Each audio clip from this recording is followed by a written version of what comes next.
but I have the distinct impression people would like to keep this meeting moving tonight. For some reason, I'm not entirely sure.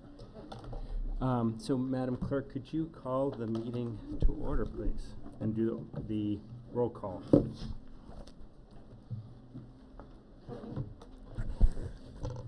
Mayor Robert Parkhurst. Here. Mayor Pro Tem Christine Lowe. Present. Councilmember Edward Garcia. Here. Councilmember Jean Goss. Here. And Councilmember Kelly Creeps. Here. It is now 5:30, Mr. Mayor, you have a quorum. Thank you. Councilmember Goss, we've got you for the Pledge of Allegiance and Inspiration. Would you be so kind? I would be delighted. Everyone rise if you're able and face the flag. Ready? Begin. I pledge allegiance to the flag of the United States of America and to the republic for which it stands, one nation under God, indivisible, with liberty and justice for all. Okay. Well, my habit is to try to find positive news out in the world of health or the environment or possibly technology, and I found some, so I wanted to share that with everyone tonight. Start the meeting on an upbeat note. Found out today that one of the world's rarest whales is growing in population, quite astonishing a lot of the experts. The North Atlantic right whale now numbers an estimated 384 animals. That's up 8 whales from the previous year, according to a report by the North Atlantic Right Whale Consortium. The whales have shown a trend of slow population growth over the past 4 years and have gained more than 7% of their 2020 population. It's welcome because they had taken a big dive in the previous decade and they were concerned it was headed for extinction. So that's good news. Got another one. Speaking of extinction, I'm going to put my glasses on for this one. Extinction rates have been found to slow across many plant and animal groups. Prominent research study, this is the lead up to the article I found at the University of Arizona. Prominent research studies have suggested that our planet is currently experiencing another mass extinction based on extrapolating extinctions from the past 500 years into the future, and the idea that extinction rates are rapidly accelerating. A new study, however, by Kristen Sabin and John Weens with the University of Arizona Department of Ecology and Evolutionary Biology revealed that over the last 500 years, extinctions in plants, arthropods, and land vertebrates peaked about 100 years ago and have declined since then. Furthermore, the researchers found that the past extinctions underlying these forecasts were mostly caused by invasive species on islands and are not the most important current threat, which is the destruction today of natural habitats. The paper argues that the claims of a current mass extinction may rest on shaky assumptions when projecting data from past extinctions into the future, ignoring differences in factors driving extinctions in the past. The article was published in the journal Proceedings of the Royal Society of London, and I got this on the University of Arizona website. And finally, more good news. I got this off Bloomberg. Professor Omar Yaghi won the 2025 Nobel Prize in Chemistry for a scientific breakthrough for developing technology that harvests water from the atmosphere. Yaghi, a chemistry professor at the University of Cal Berkeley, pioneered the engineering of metal organic frameworks, or MOFs, which are extremely small structures made from metal and organic molecules and filled with porous cavities. A gram of MOF material can have the surface area of a soccer field. His MOFs are made of elements designed to absorb specific molecules from the atmosphere, specifically H2O or CO2. He has started a company that plans to demonstrate a prototype capable of producing 200 liters or 53 gallons of water a day.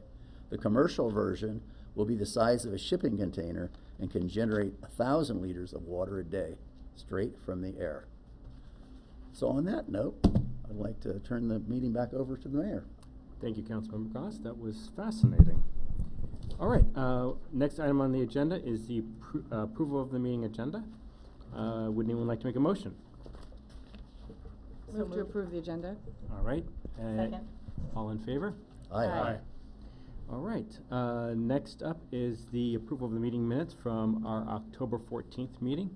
Madam City Clerk, did you receive any written comments for changes to the minutes?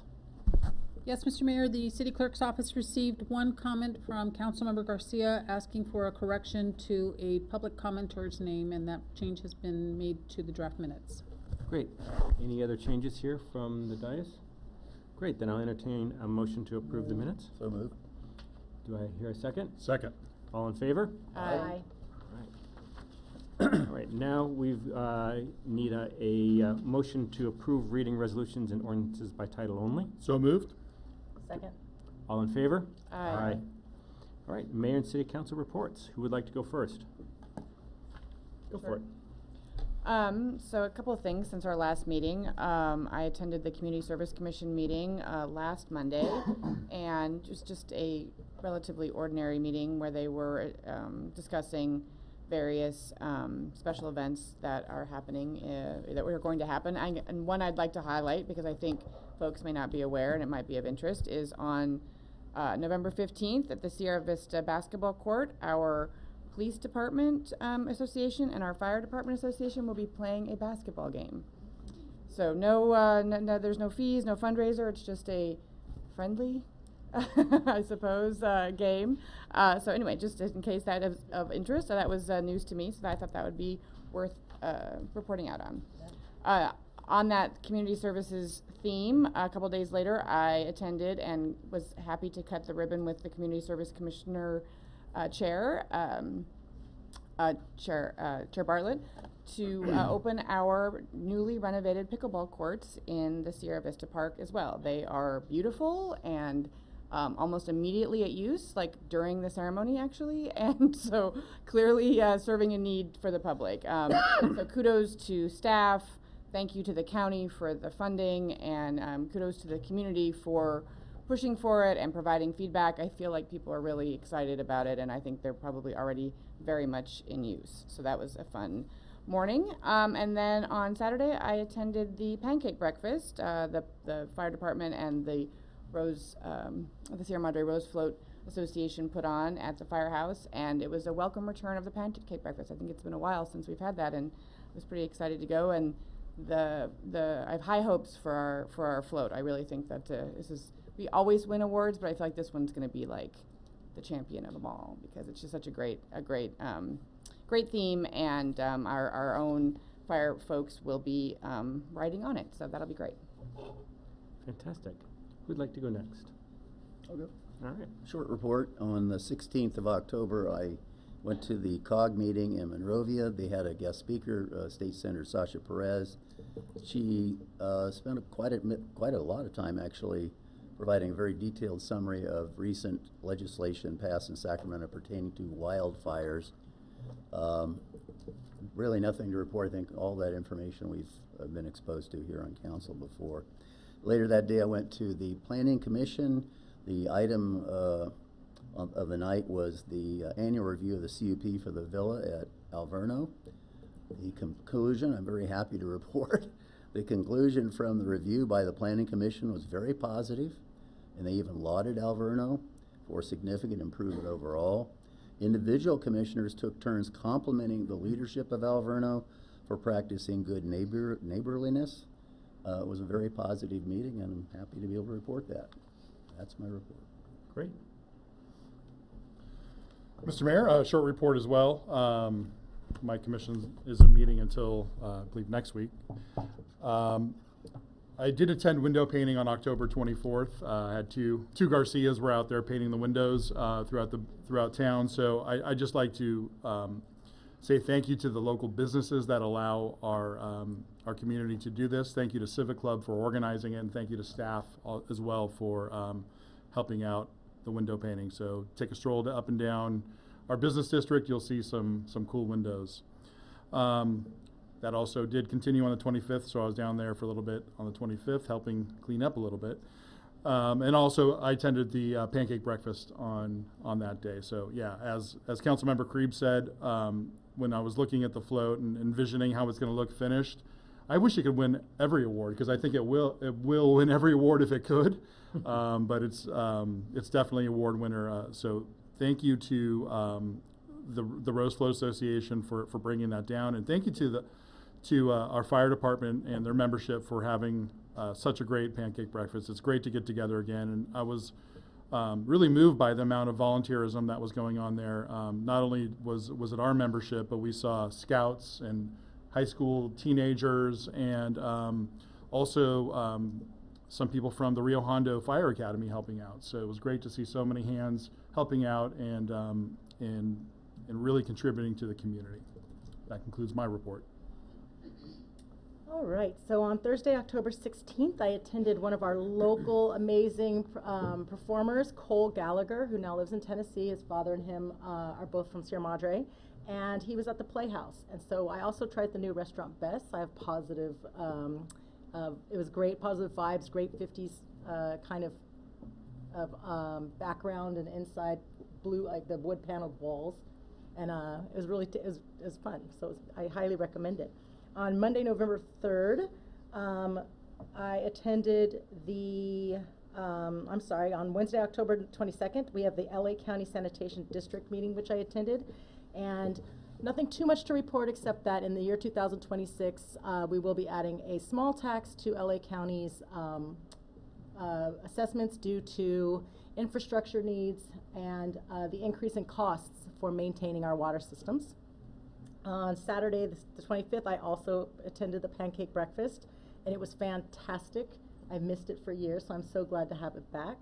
And then, last night I attended the Library Board of Trustees meeting, and we saw some great, exciting plans made for the June 6th opening and ribbon cutting, and also heard some interesting news. I guess the main distribution that we've been used for years, I guess also most other libraries use, is Baker and Taylor, and they're closing. So we've had to, at least remaining local, but we've been buying some of the new additions from our local vendors at a discounted rate using Vroman's, as well as our own Fables and Fancies in downtown. And then coming up, just Art Fair is going to be on May 2nd and 3rd. Mark your calendars. February 2nd will be the wine tasting, 2026, and they are looking for silent auction prizes and gifts. So if you guys have anything exciting you'd like to help donate, that will go to the Friends of the Library, and the Friends of the Library are the ones that do a lot of the programming and pay for the costs of the library, which we as a city have trouble funding. So thank you very much. That's it. Excellent. Thank you so much. All right. So on October 15th, we had the Natural Resources Commission, and the commission talked about piloting a battery recycling program here in the city, which is really exciting. On October 16th and the 23rd, the Clean Power Alliance had meetings. We had an update on our Power Ready program. That's the program where we're going to be putting solar panels on this building and the public safety building next door, as well as a battery backup. And that construction is expected to start in late Q1 or early Q2 of next year. And then there was also a discussion of a bond program that CPA has that is currently saving customers $45 million a year for the next 8 years, and something they're looking to expand, which is really exciting. And then, so over the past year, Superintendent Blanco has reached out to me specifically to increase the partnership. She's invited me to come to the opening of the middle school, to some hanging of the banners at the elementary school, and I really appreciate that. And so I had staff set up a meeting with our friends over at PUSD to talk about kind of expanding the partnership there. First, I want to thank the district for co-funding the crossing guards here in the city, and also for managing the scheduling of that. We really appreciate that. And then I do apologize that I was not able to get to the pancake breakfast or to the sanitation board. Thank you, Mayor Pro Tem, for covering for me for that. All right, we're on to announcements. The first announcement is that the State of the City will be next Wednesday, November 5th at 5:30 p.m.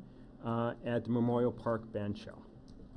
The next one is that we have the Sierra Madre Car Show put on by the Sierra Madre Professional Firefighters Association on November 8th from 8 to 12. That will be down Sierra Madre Boulevard. We may even, are we taking up Baldwin as well this year? All right. Okay. Also on November 8th, the Historical Preservation Society and Rotary Club will have a historic tour of the cemetery. Starts at 1 o'clock. Tickets are on sale on Eventbrite.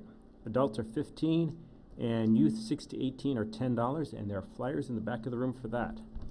Also in the back of the room is the library's calendar of upcoming events. So there's all kinds of activities, as they always have. Stitch and Share, Shelf Stories, Sip and Shush, 3D printing basics, all kinds of exciting things. We also will have Halloween happenings this Friday. It starts at noon. Oh, Halloween happening starts at 3 and downtown. Okay. We do have some Halloween safety tips here. So a couple of things, a couple categories. For parents and trick-or-treaters, please walk on sidewalks and use crosswalks and avoid walking in the street when possible. Carry a flashlight or glow sticks to increase visibility. Remind children to look both ways before crossing the street and never dart between parked cars. Avoid wearing masks that limit vision. Use face paint or makeup instead. For drivers, drive slowly and stay alert in residential areas. Expect excited children to appear unexpectedly. Eliminate distractions and keep your headlights on early in the evening for better visibility. And watch carefully for children crossing mid-block or running across driveways. And then for residents, keep front yards and walkways well lit and clear of obstacles.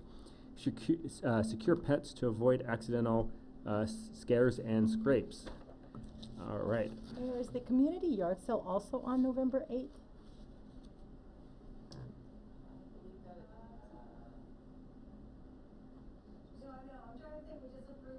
I believe.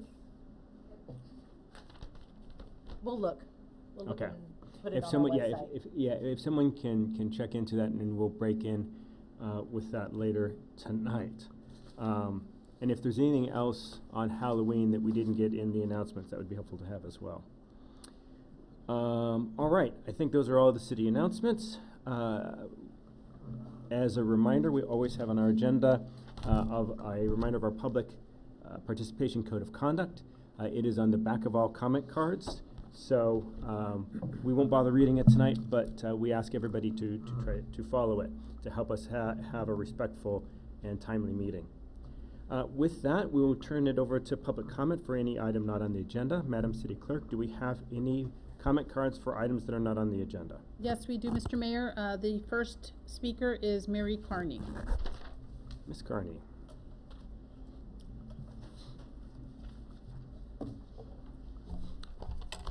Good evening, Mr. Mayor and City Council. I didn't expect to be first, but, you know. I have actually two things. The reason I came this evening, for the most part, is that as a senior commissioner, and the subject that we picked to support this year was flipping the switch on aging, I decided if, you know, somebody has to speak up about the whole issue, and I figured it was going to have to be me, since I was the one that was pushing it. So I wanted to talk a little bit about aging. You know, when you're 10, you can't wait to be 15 or 16 so you can do things like an adult. When you're a teenager, you can't wait to be 20 and get out of school. And you get out of school and then you have things, and you know, you're dating and you get married and you have kids and you have all these things coming up. And then all of a sudden, the world seems to say, we don't need you anymore. You know? And whether they do or whether it does or not, all of a sudden you find yourself flailing around a little bit. People don't look you in the eye. They kind of ignore you a little bit. You're talking and they roll their eyes, you know, and then if you happen to wind up with surgeries, or you're not as flexible as you used to be and you go out and do things, bit by bit you get kind of shoved over to the side. I've noticed for myself, a few decades ago, I was out bouncing around Mount Pacifico with a friend of mine, and he said, I didn't know 45-year-old women could bounce around rocks like that. at the moment, I felt probably 25 or 30, and I felt layers of years cascading down on top of me. It changed my structure. And I hate to say it, but a year ago, when I was made, given the award for Older American, all of a sudden, somehow or other, my perception of myself and age shifted. All of a sudden, I became an older American. Inside, I don't feel any different, but the world and now myself sees me differently. So as we go through our daily lives, I ask you to pay attention to what's going on around you as you look at the different ages, because all of you folks, for example, are day by day getting older. And if you haven't noticed some of the things I've mentioned, you may start to be aware of them. How can we, as mature individuals with experience and wisdom to share, make ourselves more valuable and relatable to those who are following after us? It's going to take a whole community, a conversation, local, state, and national, to pay attention. So I wanted to just ask you for your support on that. And the other thing I wanted to do was, can I read my thing? Oh yes, on the next time. I'll bring it up next time. Goodbye. Thank you so much, Ms. Carney. As someone who's about to celebrate a birthday, that's very well timed. Thank you. Madam City Clerk, who do we have next? Mr. Mayor Brian Dickinson. All right.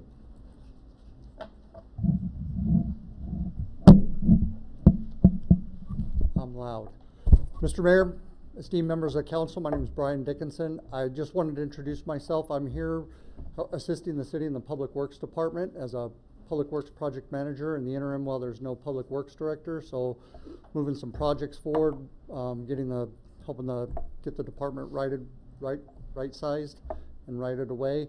My background is 34 years experience in water and wastewater utilities operations and management. The last 24 plus have been in leadership and management positions of people and projects. I've also overseen public works departments, so street maintenance, street rehabilitation projects, facilities maintenance, park maintenance, and various projects such as that. So I just wanted to introduce myself, let you know I'm here, and resource for you guys, and be able to contact me. City manager has my contact information, my email. I now have a city email address, and my cell phone numbers available. Thank you. Thank you. Yes, Thank thank you. you, Mr. Dickinson. And I've already heard very positive things about what you've been able to do in just the last couple of days, so thank you. Thank you. Wish I could have got started sooner. Madam City Clerk. Yes. Mr. Mayor, the city's librarian, Layla Regan.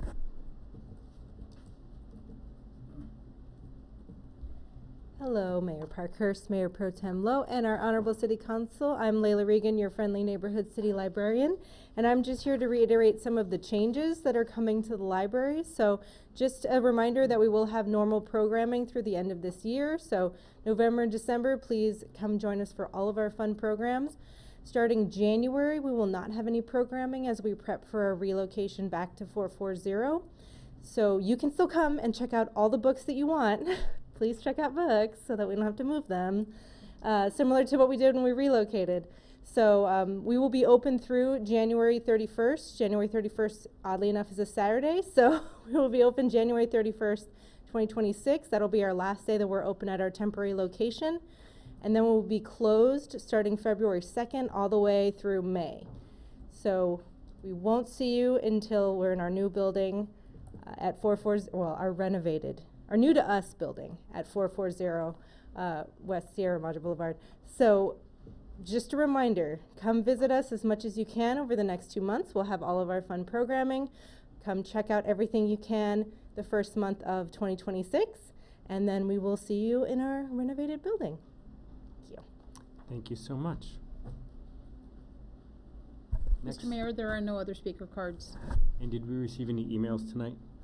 Mr. Mayor, there were no emails received in the city clerk's office for any items on the agenda or not on the agenda. Great, thank you. Top of the third. Dodgers 1, Blue Jays 0. All right. Next, we'll move on to presentations, and now we have a presentation from Dr. Blanco and Tina Fredericks from the PUSD. Ms. Fredericks. Good evening, Mayor Parkhurst and Mayor Pro Tem Lowe and council members and leadership team. I'm Tina Fredericks. I'm the Vice President of the Board of Pasadena Unified, and I believe this might be our 5th annual presentation. I don't know, since 2020. So we're very happy to have you have us as guests every year. And I would like us to distribute the goodie bags now. So we have those. We have Principals Dr. Marqueso, Mr. Newsom, and first-time guest Dr. Barba from Pasadena High School here to present. And I do want to thank you for the effort you made to keep our community safe regarding the crossing guards. And I want to recognize that you all sprung into action immediately on the safety issue. Unfortunately, I wasn't there to speak, but I saw the urgency. You made it a priority. And this is a victory for our shared partnership that I also was not sure if we could pull it off, because both of our agencies are struggling financially, but we made that happen. If it wasn't for you all in taking action, if it wasn't for 3 mothers who came to speak, and honestly, I didn't fully understand the logistics of the situation until they described it, because I was there, observing for a week, and I saw that it was dangerous, but I didn't quite understand what a crossing guard really does make a difference in terms of, directing the traffic and the people and the cars. So we should pat ourselves on our collective back, and I think this is a great beginning for future partnerships.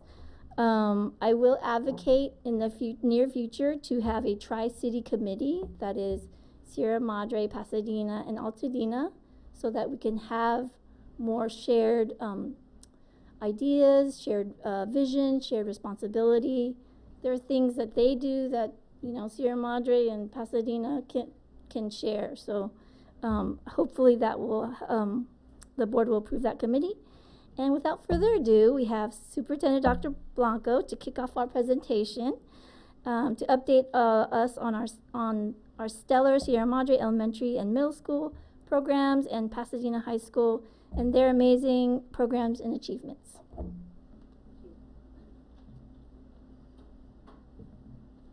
Well, good evening, Mayor, City Council. Such a pleasure to be here this evening. I'm also joined by our President Hawley of the board, our Chief Academic Officer, Dr. Chan Hill, and our Public Information Officer, Hilda Ramirez Horvath. So we're just so glad to be here and be able to share good information about our schools. In your bag, we have our annual report to the community, and we want to leave extras. It's like this for you to share with our community. It really recaps everything that we've gone through last year, as well as our successes.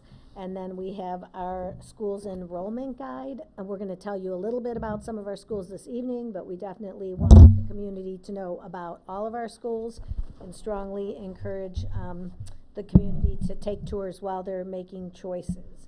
I would be remiss if I didn't talk a little bit about our financial outlook. I'm sure you may have heard different rumors or things that are going on. We are in the middle of a fiscal stabilization plan.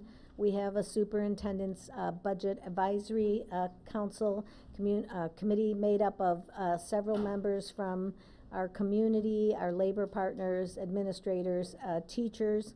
They did help us last year look at central office packages and make some reductions in the central office. We needed to reduce about $27 million. It was very difficult because of the fire So we made a conscious choice not to do that. And now this year we have to reduce about 30 million.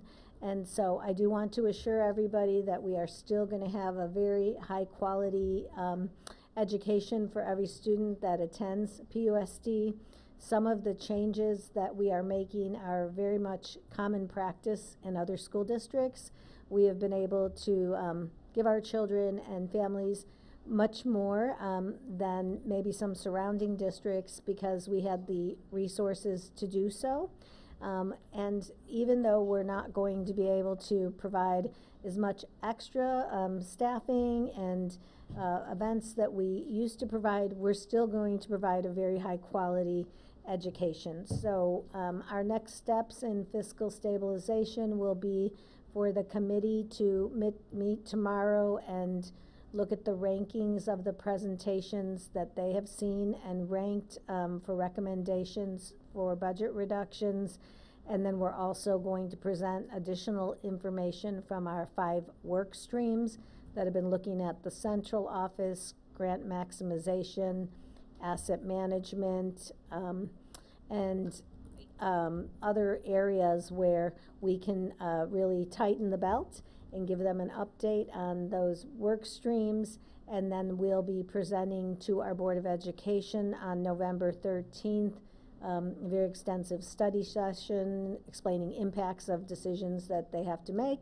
And then they will make the final decisions on November 20th. There have been a lot of rumors because LACO came to visit us and told us what would happen if we did not make the cuts that we need to make. I have confidence that the board will do what is right. They made every cut that we presented to them last year. So that was a little alarming to some people to have LACO come and spell out what happens if you don't follow fiscal stabilization, but I don't think that's anything that anyone should be worried about. So I am going to turn it over to our school administrators to give you some good news about great things that are happening in the city of Sierra Madre. Thank you.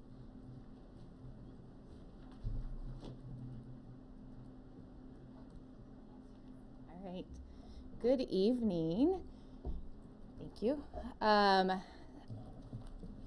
City Council, thank you for this opportunity to share the great things that we have been doing at Sierra Madre Elementary for the last year since I last saw you. In case you forgot, I am Dr. Jody Marqueso. I'm the principal of Sierra Madre Elementary School. And this year, for the school year, we were able to double our TK offerings. So we now have 2 transitional kindergarten classrooms, which means we are now supporting learners from preschool through 5th grade, and we are our enrollment is holding steady. We have 650 students, give or take, currently enrolled and attending our school every day.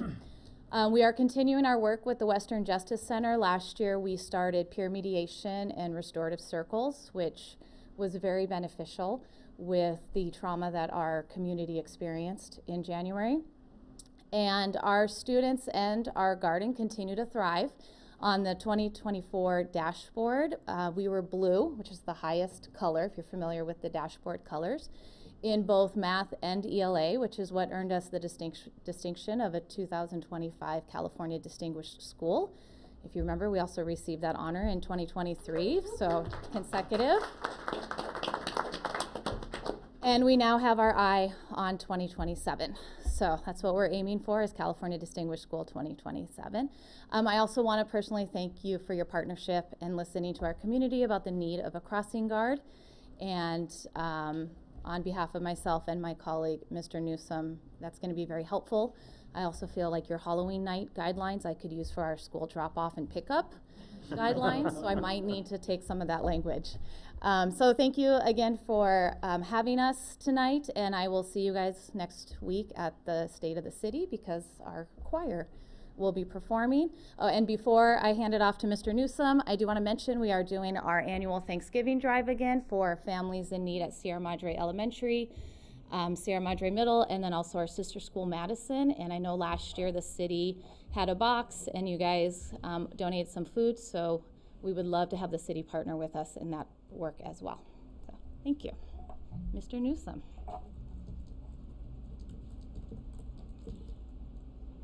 All right, well, good evening, Mr. Mayor and City Council members. Always a joy to be here and to present the good news of things going on at Sierra Madre Middle School. I wanted to start by sharing that I'm actually celebrating my 20th year at Sierra Madre Middle School. Luckily it doesn't show. And 33rd altogether in PUSD. So it truly has been a source of pride for me to have the opportunity to run a school in such an outstanding community and to build a school that really can be a source of pride for our community. And so that's something that we take very seriously at our site. I wanted to share with you just a couple of highlights. Last year we were very excited. I think I've shared with you before that our district gives out, has our students take an assessment 3 times throughout the course of the year called the iReady assessments. And that charts our students' growth both in math and reading. And the idea is that by the end of the year, you want to see 100% growth, or essentially 1 year's worth of growth. We were excited last year on the iReady 3, the last assessment that we took at the end of the year. Our school actually had the largest growth in reading, 189%, and math, 175% in the entire district. And that includes all the elementary schools, middle schools, and high schools. So that was definitely a source of pride. We also celebrated for the 3rd year in a row a Rotary Teacher of Excellence at our site. And so the Pasadena Rotary Club selects 5 Teachers of Excellence each year, and it truly is an honor. And so to have 3 in a row really speaks to the quality of the educators that we have at our site. Of course, our kids continue just to be wonderful in all their different activities. Math Field Day went to the county level, Science Olympiad again to the state level, and we had some students who took part in History Day now on the national level. We as well are continuing our work with the Western Justice Center. We had begun restorative circles many years ago, but we're now in year 2 of peer mediation. Really fits with our core value of creative culture, in which we think creatively and find solutions proactively to issues. And so training our students is really exciting to see the different opportunities they've had to learn and to grow, and then to put what they've learned into action. And then the last thing I just wanted to share, it seems like the theme this fall has been getting news back about the success of our alumni. And we always say that once a hawk, always a hawk at Sierra Madre Middle School, but often after 3 years we send them out into the world and we wonder, how are they actually doing? And so I was excited this fall. I was in the Chase Bank in Arcadia, and I ran into Katia Kalesian, who is now running the Chase Bank in Arcadia. We also have, she was class of 2011. We also have a student from our class of 2012 who's now an intern to be a counselor. And so she's come back, she's working with our school counselor. So we essentially have 3 counselors at our site, 1 for free, and she's just doing an absolutely amazing job. One of our alumni from the class of 2014 is now in our special day class, working with our students as an instructional aide. And then also excited as well too, and it speaks to the transition from Sierra Madre and kids doing well when they move on to PHS. We learned that just last week, one of our alumni from 4 years ago just signed his letter of intent to play basketball for Texas A&M. So really incredibly proud to know that the students are taking what they learn with us and are moving forward and being successful.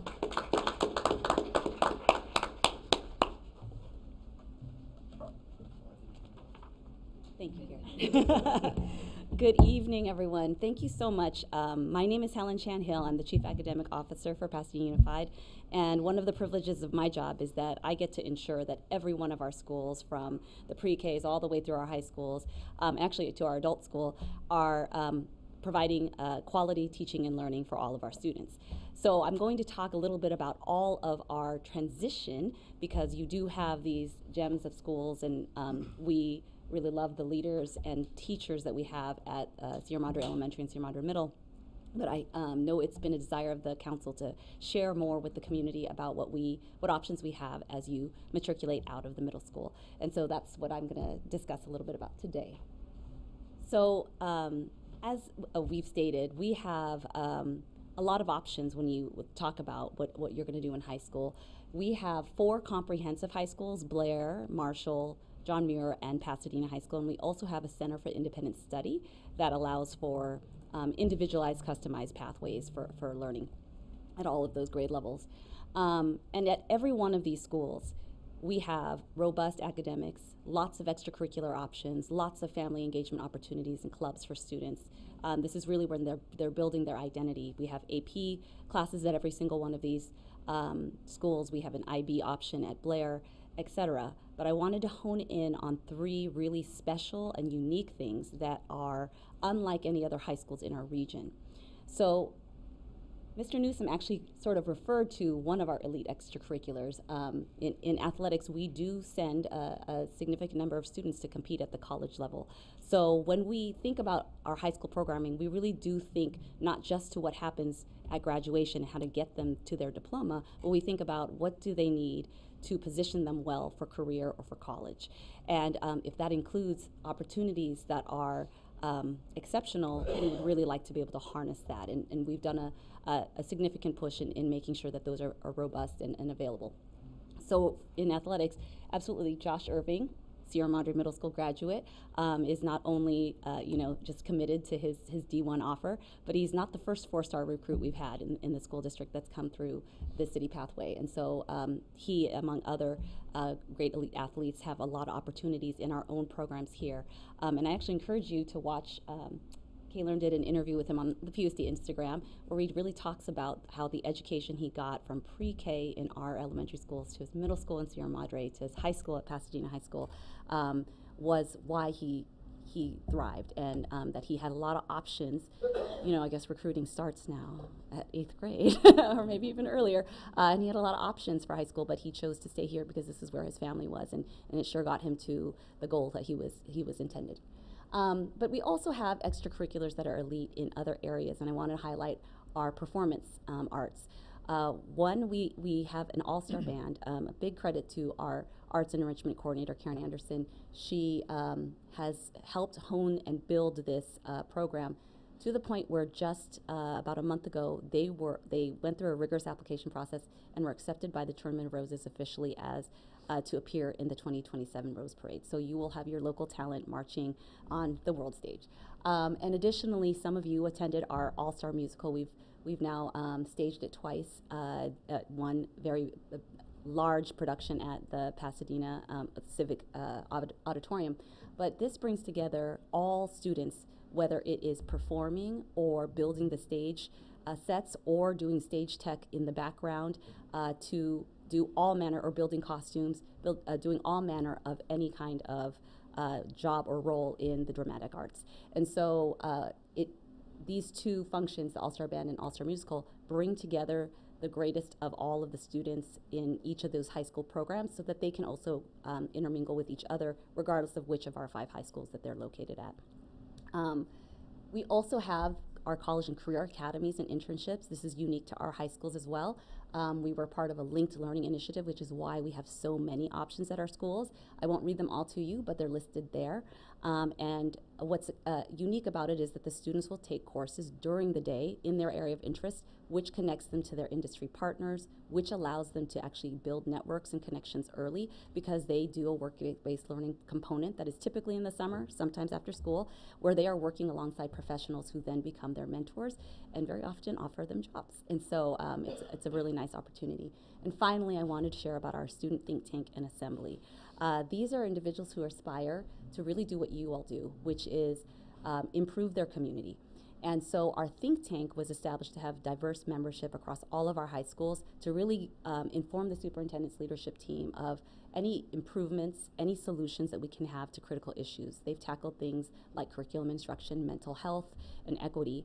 And in their second year decided, we really need to have larger and more formalized student voice. We're going to build an assembly so that we have larger representation as a student board member. And they didn't want just one student acting on the behalf of 15,000 students. They decided to build as representative a body as they could and really kind of built it almost like a Congress, where they have rotating representation and collective voting that they bring to our board, and you'll see them sitting each night just like our adult trustees. So they are an incredible group, and they've really helped us to improve things and continue to push for things that students themselves want. So with that, that's a general overview of everything that we have. And you, of course, have descriptions in that the school guide that Dr. Blanco mentioned. But I wanted to make sure that you got to spend some time. It was a request last year to hear more from our neighborhood school, Pasadena High School, just down the road. So with that, our newer member of the team, Dr. Eric Barba. So I brought some informational folders that I usually pass out during our school tours. So a lot of the information that I'm going to be going over hasn't inserted in here that you can refer to and go back to. I also have my card in case you want to email me before you go to that information. We like to say now that bulldogs run in packs and we're never alone, so I just want to ask my Asian stand real quick.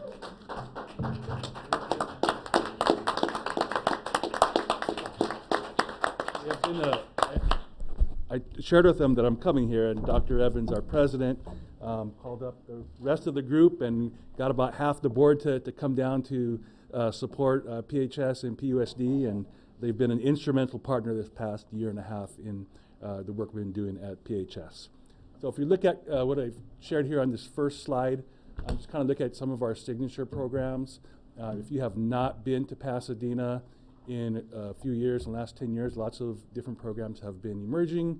The first three that Dr. Hill had on her list are our 3 CTE career academies. The first one is our Law and Public Service Academy. Students in 8th grade decide, if they would like to go into a CTE academy. This is one of our academies where students who have interest in these fields can provide further work-based learning opportunities, but field trips and internships and things like that.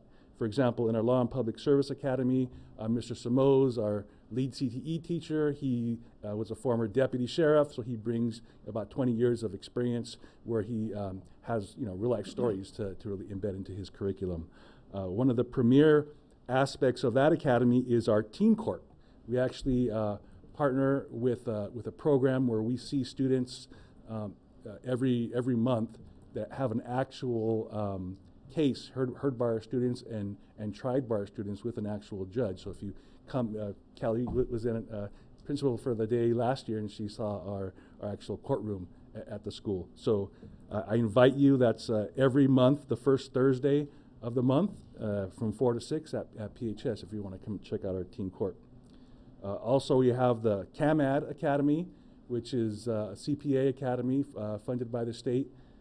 That academy has kind of 2 different strands. One is more the digital design print shop strand, and the other is the applied art. So if you ever come visit, we have at a showroom on the Paseo every year. We display our work professionally there, and there's other different venues where Ms. Gurecki displays the students' work there as well.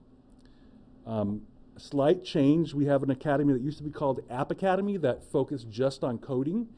This year we added the IT strand, so students can choose by their sophomore year whether they want to go into the coding strand or the IT strand and still be in the same academy, but the experience gets tailored slightly different based on their interest. We also we've added 2 additional AP classes, so we have 23 AP classes that are offered on site. We are the home of the French and the Mandarin dual language immersion, so that's where students land if they want to continue their advanced studies in both of those languages. We also we're the home of the Math Academy if students at Sierra Madre Middle or OEB would elect to continue their Math Academy studies. This is where they would continue those studies and study things like differential equations, linear algebra, the same type of courses that my mechanical engineering son at UCLA is studying. My kids at PHS are getting the same exposure. Recently, we've added a partnership with Caltech. We signed an MOU where they'll take up to 5 students in the Math Academy now and provide them some classes on the Caltech campus. This year, we have 2 students that were selected. And then we're also, we have PC classes. So last year, we only offered PC classes after school. This year, we've added the option where students can take PC classes during the day or after school, depending on their schedule. As you know, students are very busy, and if they're in sports or music programs, they need these options during the day, and that's why we added that for this year. Here's just a sample of some of the courses we're offering. We have both some that are career-based more in the afternoon, but the rest of them are basically CalGETC classes. And that's the plan, is to continue to add more CalGETC classes, which are the classes that are transferable to UCs and Cal States, so that they're not just taking a college class just for fun, but they're taking it in a way to shorten their path to degree completion. Next, I want to boast a little bit that we had this year 5 of our seniors who qualified as National Merit semifinalists. Just to kind of give you a comparison, we, other than PHS, we only have 1 other in PUSD that qualified for this. So we had quite a bit of students that qualified. I looked at the kind of list of our neighboring private schools, and we surpassed many of them as well in having students qualify for this. So even the little school down the street on Sierra Madre, we have 5 and they only have 1. So, but we really have brilliant students at PHS. They're way smarter than I was in high school. And then one of the things, so I like to brag that you get to have the complete high school experience at Pasadena High School. You can, I mean, if you just look here, if you want to be in band, orchestra, you know, piano, choir, guitar, film, you want to build sets for film, all this you can do at Pasadena High School. And you can do that while still doing sports or while still being you know, actively involved in clubs. I have students that, I mean, last year I had a student who played the first half of the football game and then picked up the tenor sax and did the show at the middle, you know. So, you know, you really can do it all, and we really like to tailor the experience so that students can really tap into all of their interests. Now I want to talk a little bit more about drama because this is super exciting. This is the 3rd school I've been a high school principal at, and this is the 1st school that has an actual drama where we have you know, the 2nd largest auditorium in Pasadena, but we've also converted, if you know, the Franco Theater was vacant for many years, and we hired Mr. O'Connor 2 years ago, and he's our stage tech teacher, and he's partnered with Mrs. Gomez, who's our drama teacher, and they have a real vision for what they want this program to be. With the support of Karen Anderson and the Prop 28 funds, we've redone the lighting, the sound, the curtains, and then just 2 weeks ago, we painted the inside of the theater to be completely black. So it is your traditional black box theater. We're going to redo the flooring next month. And if you'd like to come see our performance of Clue, that is going to be next week. We also have, on the 6th, we have some cameos from some of our teachers and myself who kind of sneak into the play a little bit and have a little fun alongside the students.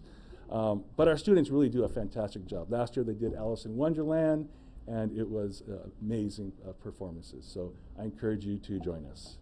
And last but not least, if you have not signed up for the Birdie Tussle to support both PHS and Muir, there's a little bit of a golf happening this Thursday, quite early in the morning. And then if you still have a little bit of juice left in you Friday night, come join us for the Turkey Tussle, and see us at, at the Rose Bowl, where our kids they get to play in the Rose Bowl. Who gets to do that? Side notice: 2 weeks ago, PHS played at SoFi Stadium. We had our first ever high school football game at a professional stadium. So lots of exciting things happening at PHS. I am honored to have been given this opportunity by Dr. Blanco and the board, and continue to look for many more years. And I will remind you that PHS is the high school for Sierra Madre, so please encourage all of your neighbors, your constituents to join us. Thank you.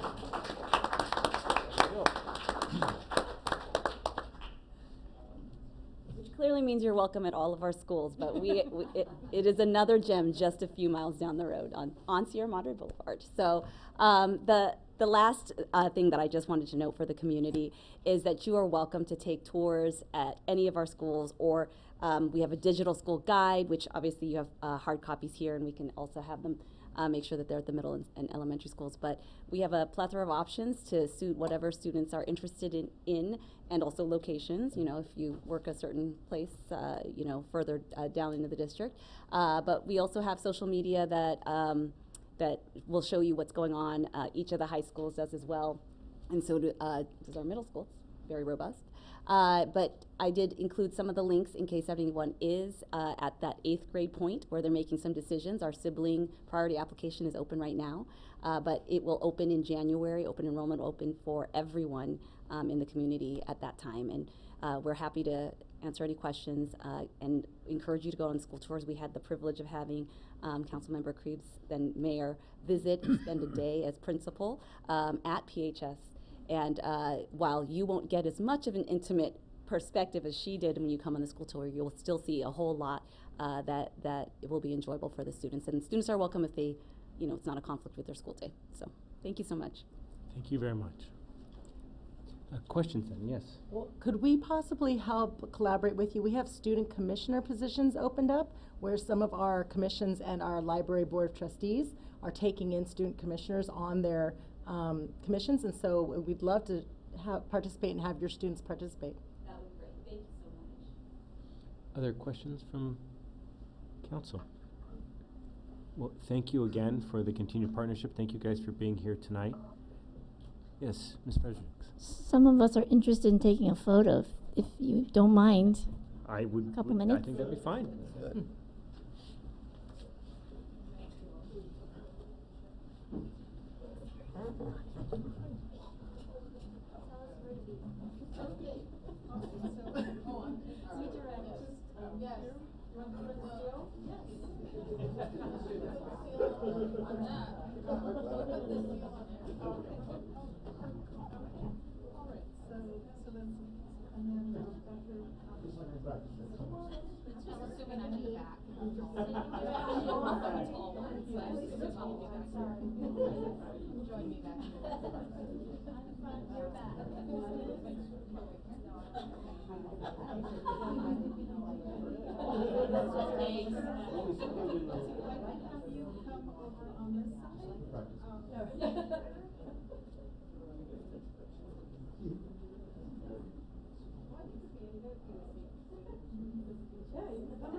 Should we say Sierra Madre? On count of 3. 1, 2, 3. Sierra Madre! Okay, thank you. Thank you so much, Mr. Gill, for coming.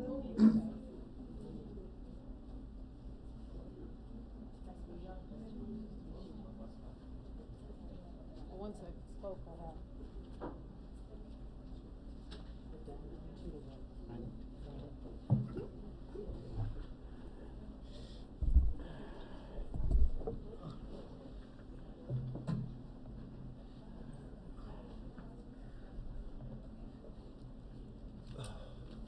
Dr. Barber, thank you for marketing Clue. You might recognize one of the actors in Clue, the butler. Might be a Garcia. So, and I do want to encourage you to go see when the principal and the teachers actually act. So it was great to see you last year acting with the students. That was great. So thank you. Maybe there will be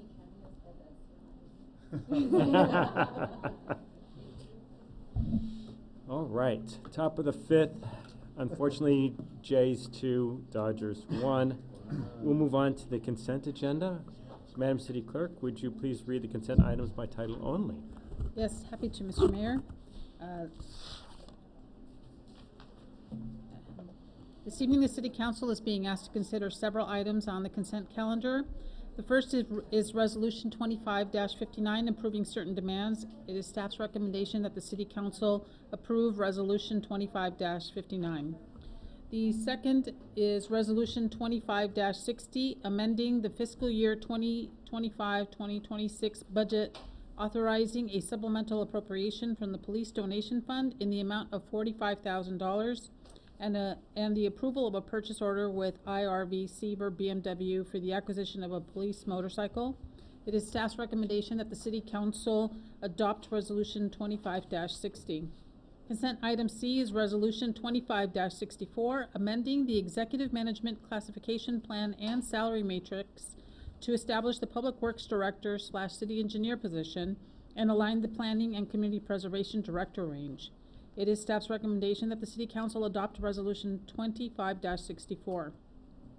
Moving on to consent D is Resolution 25-65, authorizing an appropriation from Fund 32012, that's the Downtown Landscaping and Lighting Maintenance District Fund balance, and the approval of a contract for the banner pole installation project in Kirsten Court.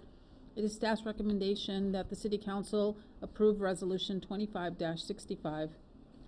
Consent item E is Resolution 25-66. That's amending the classification plan and salary matrix for Classified Employees Association, Sierra Madre Professional Firefighters Association, Confidential Exempt, and Executive Management.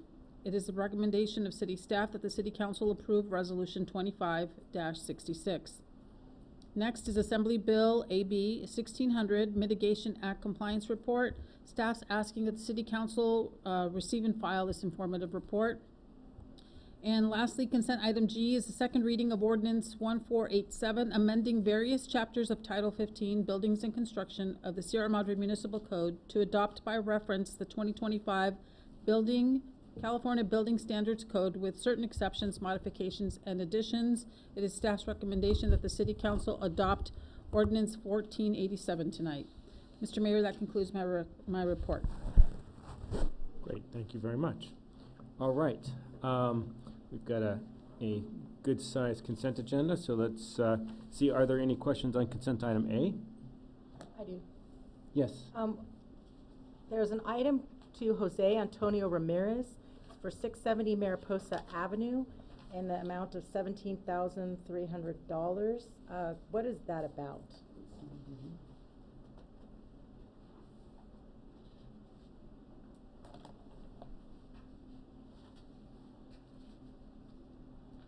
Thank you for the question, Mayor Pro Tem.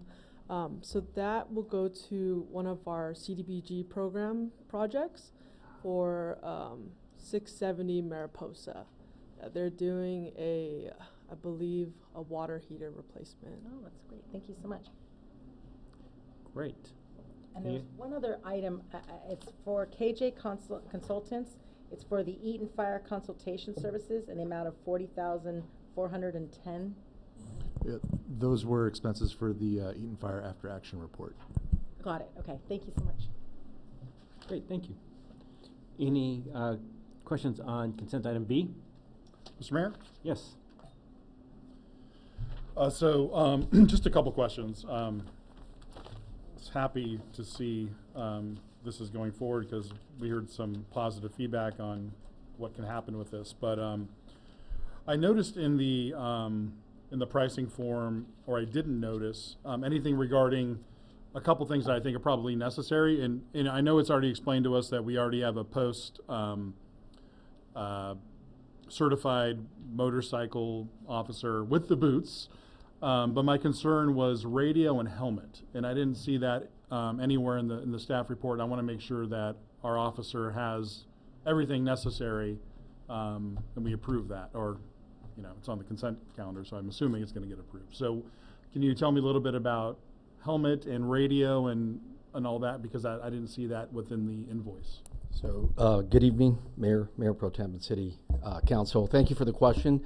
So, the helmet will be purchased separately with equipment. So, we left a slight bubble of about $800 in the event that we need to get the helmet. As far as the radio, they have a Bluetooth type radio, which doesn't work very well. So the officer has selected to go with the handheld radio, which has an adapter, and we already have the adapter to be able to hear all communication via the helmet. Okay. So it's just an adapter that adapts radio to helmet. So it's very low cost, the additional. Thank you. Great. Any questions on consent item C? I did have one question. We were looking at the comparison also for not just the city engineer, public works director, but also for aligning it with the planning and community preservation director's range. Why did we only look at, say, 2 of our executive members and not necessarily any of the other executive members?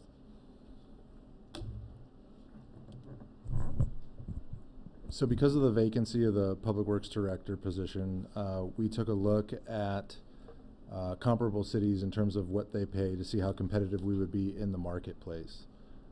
Based off of that, that's the recommendation that you're seeing in the staff report today. The current range for the Public Works Director position also includes the Utilities Director position, which is not a position that we currently have anymore, and then the Planning and Community Preservation Director position and the Administrative Services Director position.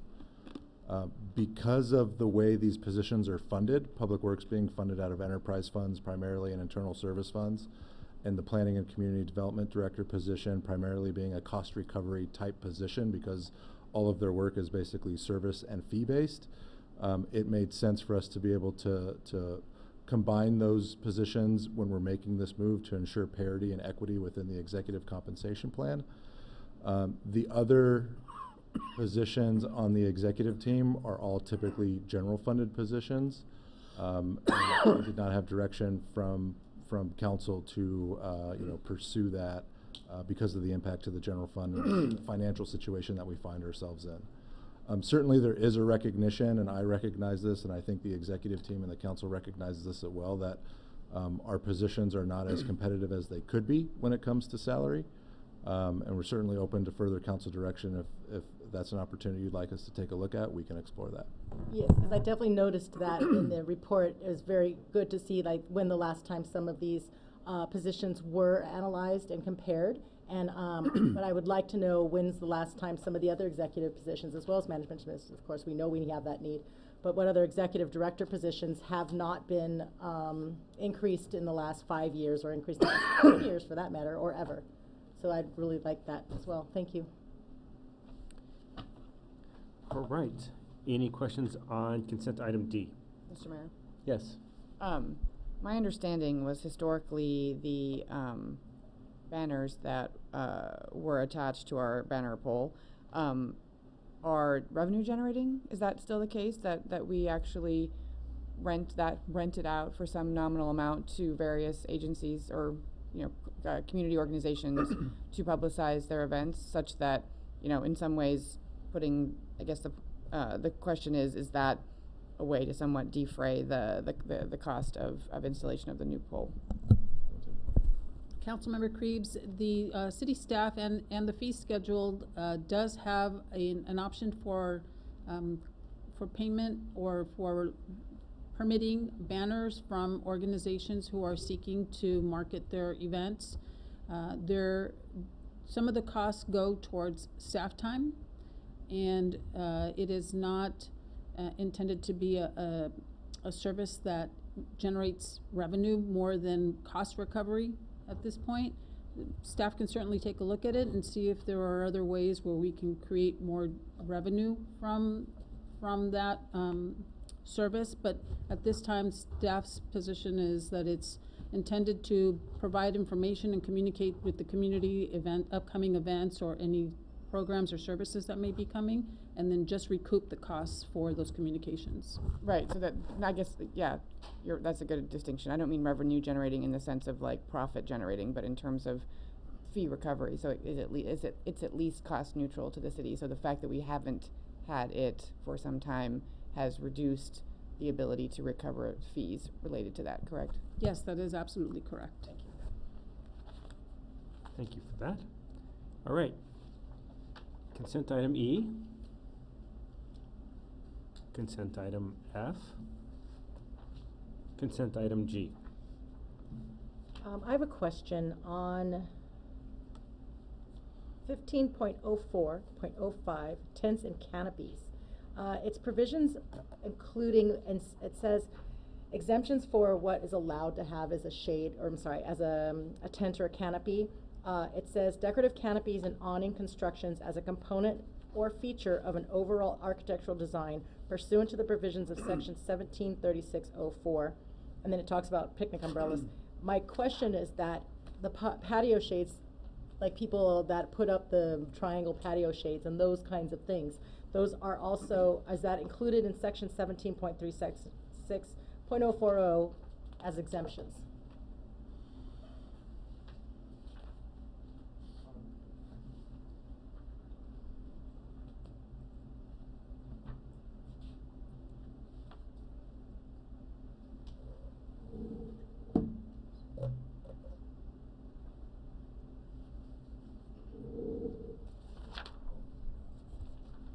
word that better for you. Yeah, if you can Okay. repeat that for me, that would be great. So it's basically saying that it's unlawful to erect any type of tent house, canvas, structure constructed of canvas, cloth, or other fabric, or any canopy or canopy structure constructed of canvas, cloth, or other fabric materials. I know the intent of the code, but does that exclude people's homes when they're also putting up a shade canvas or a any type of awning in their backyards? Like further exclusions are tents and canopies may be permitted outdoor restaurants. We see that that's allowed, but it seems that in the wording that a resident's personal canvas in their backyard, if they put up shades, would also be not allowed.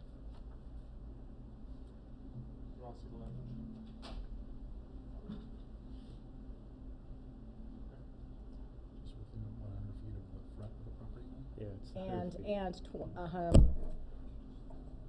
the front blue line, or within 20 feet of any dwelling. So you couldn't have it go off your back patio. Usually your own dwelling is exempt, it's other dwellings. Any dwelling, house, building, or other structure.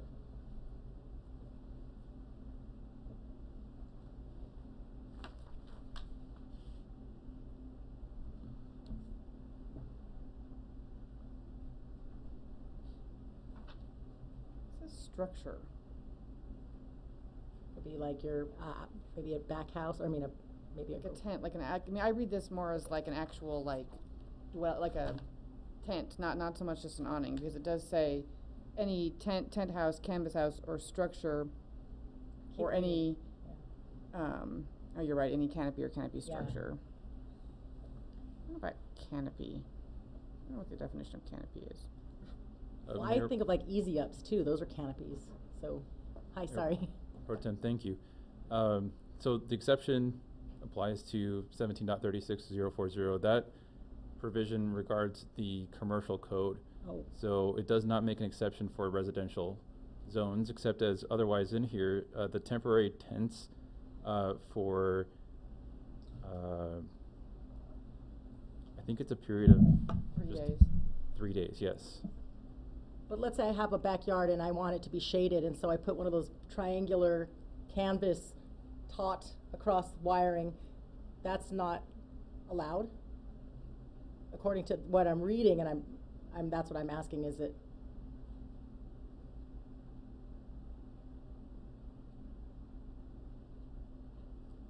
Not allowed within the first 100 feet of the property line. Or within 20 feet of any dwelling, house, building, or other structure. So in my own backyard, I can't put something up covering my back patio. That's how I'm reading this.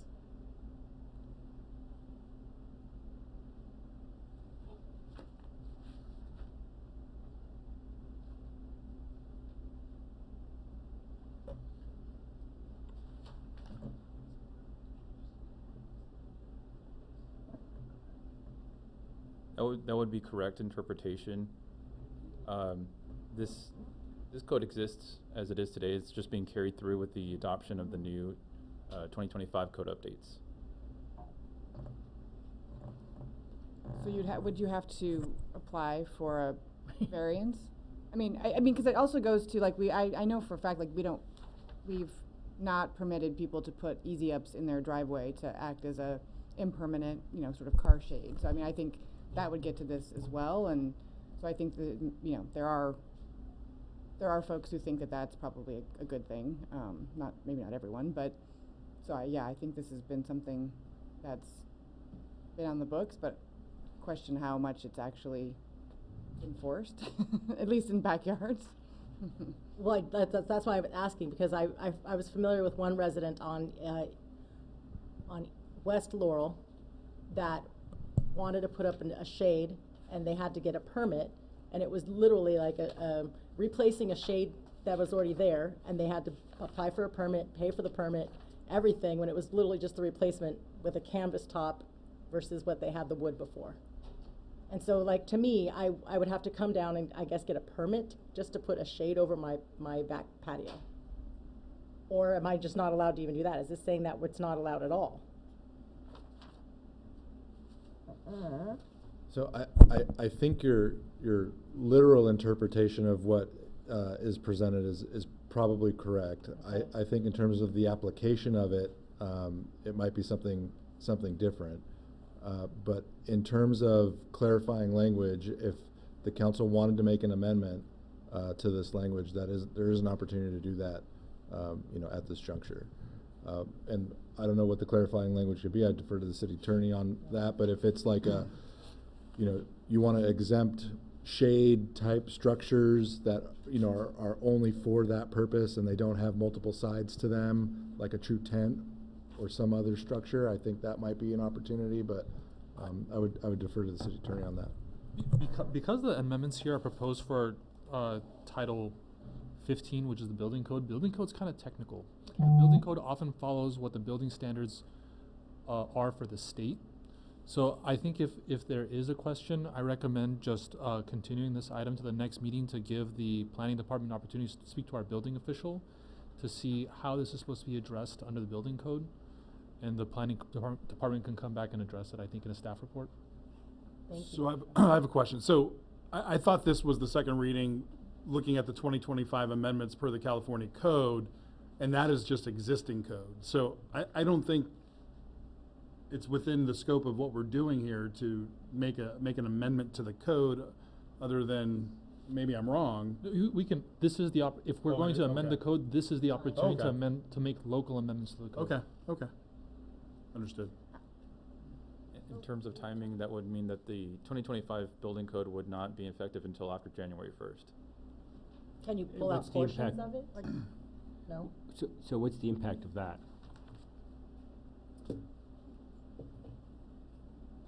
Well, I'll say practically the impact is that the code that preceded it is going to be in effect until whenever the date this code takes effect. And so that difference in time will basically any development that's going to take place within that window is going to be subject to the old code, not the existing new code. Can I suggest that we proceed with this and take a look at, because we can amend the code at any point, right? I mean, we don't have to do it as part of this process. Correct. Can I recommend that maybe we go ahead and finish the reading of this update based on the state updates, and then take a beat and look at this issue separately? So let's hold that for a second. We're in questions right now. Let's try to keep with questions. But That's a question. Can we do that? Okay. Can we do that? Yeah. Can we do that? Yes. Great. Okay. Other questions on this item? All right.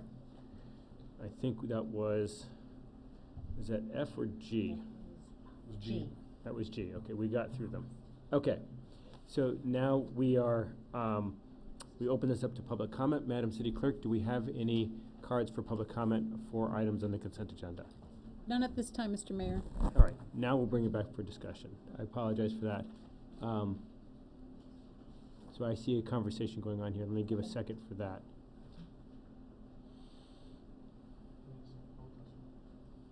We could discuss any of the other items too. Yeah, are there any discussions on any of the items other than G? All right. Was there anything out of that conversation, City Attorney Gargosian? The concern, Mayor, the concern was that there's a bill in the legislature that passed the legislature. It's been adopted. It's called AB 130. AB 130 states that with respect to residential development, it's basically going to freeze residential development standards in the building code for 10 years. And the question that was raised, that the planning director raised, was if we fail to adopt the amendments before the cutoff date, which is the new year, January 1st, will any amendments proposed by Councilmember Lowe that take effect after January 1st, will that actually take effect under AB 130? Or are we precluded from adopting anything related to residential building standards under AB 130? What I don't know is, I have to look it up, is AB 130 tied to the effective date of the ordinance or the adoption date of the ordinance? So it's something I have to confirm right now. Okay. So what if we pull item G and then come back to it and have a separate vote on it when you've had the time to do the research? Yep, makes sense. Okay. All right. Unless there's any other questions or comments, I'll entertain a motion on consent agenda items A through F. So moved. Do we have a second? Second. All in favor? Aye. All right. That's a good discussion there. All right. We'll go on to our first public hearing. This is ordinance 1486.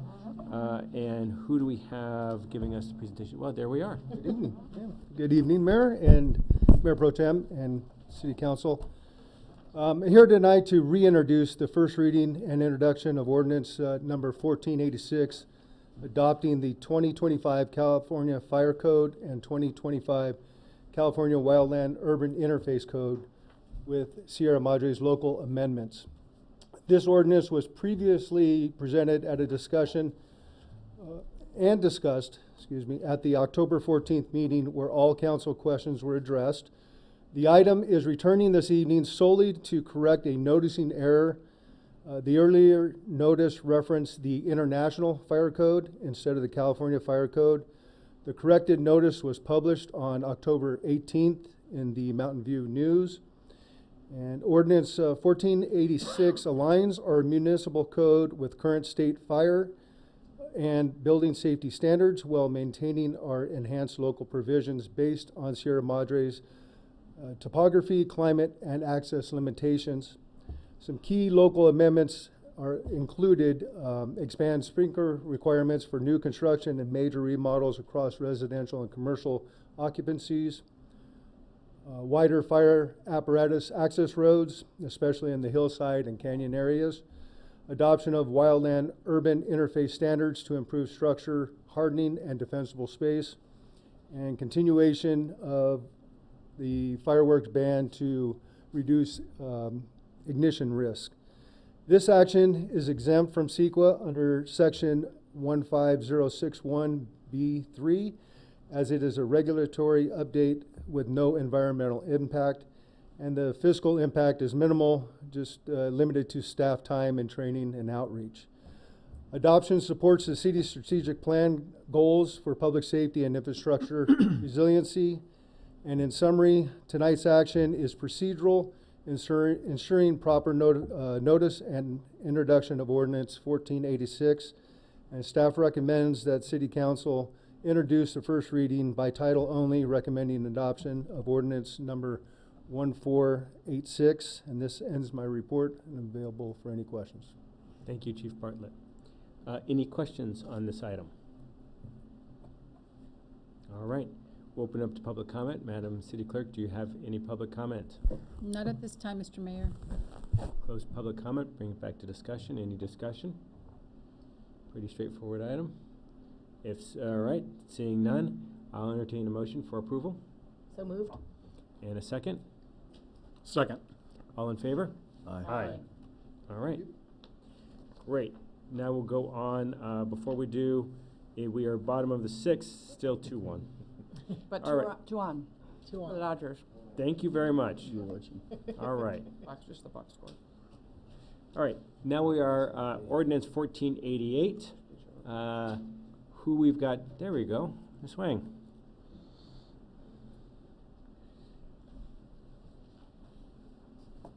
Evening, Mayor, Mayor Pro Tem, and members of the City Council. This item is going to be the first reading of ordinance 1488, which proposes amendments to chapter 17.72 of the municipal code regulating signs within the city. This chapter was originally adopted in 2003 and has not been adopted or has not been amended since its adoption. The proposed amendments are intended to clarify where signs may be placed, particularly in relation to the parkway and right-of-way areas, while also ensuring consistency with First Amendment requirements governing political and election-related signs. In February of this year, the City Council discussed the placement of political and election signs in public parkways and directed staff to clarify what constitutes a parkway and who maintains it. The council later referred the matter to the Planning Commission, which they unanimously recommended approval to the amendments now before you. Key amendments to this ordinance would include addition of definitions to parkway and right-of-way, also including the Planning Commission's recommendation to add medians to the definition of right-of-way. It also removes content-based regulations on election and political signs to ensure First Amendment rights. It also consolidates all temporary sign standards into one unified section for residential and non-residential for clarity and enforceability. And lastly, it cleans up outdated zoning references related to the residential entrepreneur overlay zone. For these reasons, staff recommends the City Council conduct this first reading of Ordinance 1488, amending Chapter 17.72. This concludes my presentation. If the Council would like to review the ordinance, we do have the Word doc ready on the computer, and otherwise I'm happy to answer any questions you may have. Great, thank you very much. Questions? Just a quick one. Yes, please. So the definition of parkway is just a sub definition of the right of way now. So we didn't have a parkway definition before, but parkway is still part of the right of way, but now they each have their own definition. Is that what I'm following here? That's correct. So we've added separate definitions for parkways and right-of-ways. Even though parkway is still part of the right of way, but now it has its own definition. Sub right of way. Okay, great. Thank you. All right. I have no questions. I just want to say thank you so much because I was the one that was really bringing these questions up, and I'm like, what's the difference between the parkway and the right of way? So thank you to all the work of the planning department as well as the planning commission. Thank you. Excellent. Any other questions? All right, we'll open it up for public comment. Madam City Clerk, do you have any comment cards? There are no comment cards, Mr. Mayor. All right. Close public comment and bring it back for discussion. Any discussion? Hearing none, I'll entertain a motion. I move to approve ordinance number 1488, amending Chapter 17.72 signs of Title 17 zoning of the Sierra Madre Municipal Code. Second that. All right, all in favor? Aye. Any opposed? All right, we are on to our discussion item. Chief Bartlett. Good evening again. We'll try to make this so we can get out of here and see the final innings, hopefully. Tonight's discussion concerns potential updates to Chapter 10.52 of the Sierra Madre Municipal Code, which is our parking prohibition on yellow and red flag alert days. The purpose of this ordinance has always been to protect public safety, ensuring emergency vehicle access and resident evacuation routes remaining clear during high-risk weather or fire conditions. The goal of this review is not to change the intent of the ordinance, but to simplify it, clarify the language, and improve communications with our residents. The existing ordinance was originally adopted in 2008 and updated in 2009 and then again in 2018.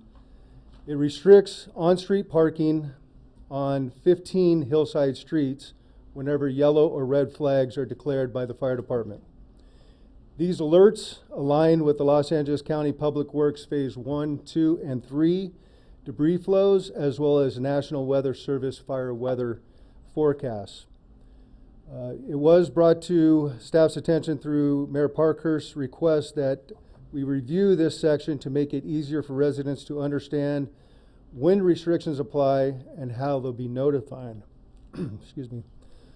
Through time, the ordinance has become overly technical with meteorological terms that are difficult for the average resident to interpret. The updated version simplifies definitions and emphasizes clear public notification and enforcement procedures.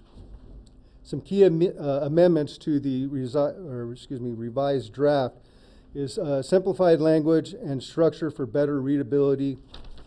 They provide clearer definitions on yellow and red flag alerts, consistent with current LA County terminology. They added provisions for notifying residents through the city's website, social media, and emergency alerting systems. They also enhanced signage requirements and clarification of towing and enforcement authority. There are no changes to the list of designated streets or the course safety for the course safety purpose of the ordinance. The revised version reaffirms the fire department's authority to declare alerts and coordinate with the public works and police for enforcement. And our focus is on proactive communication, ensuring residents receive notice early enough to move vehicles and and avoid citations for towing. There is no fiscal impact associated with this discussion item.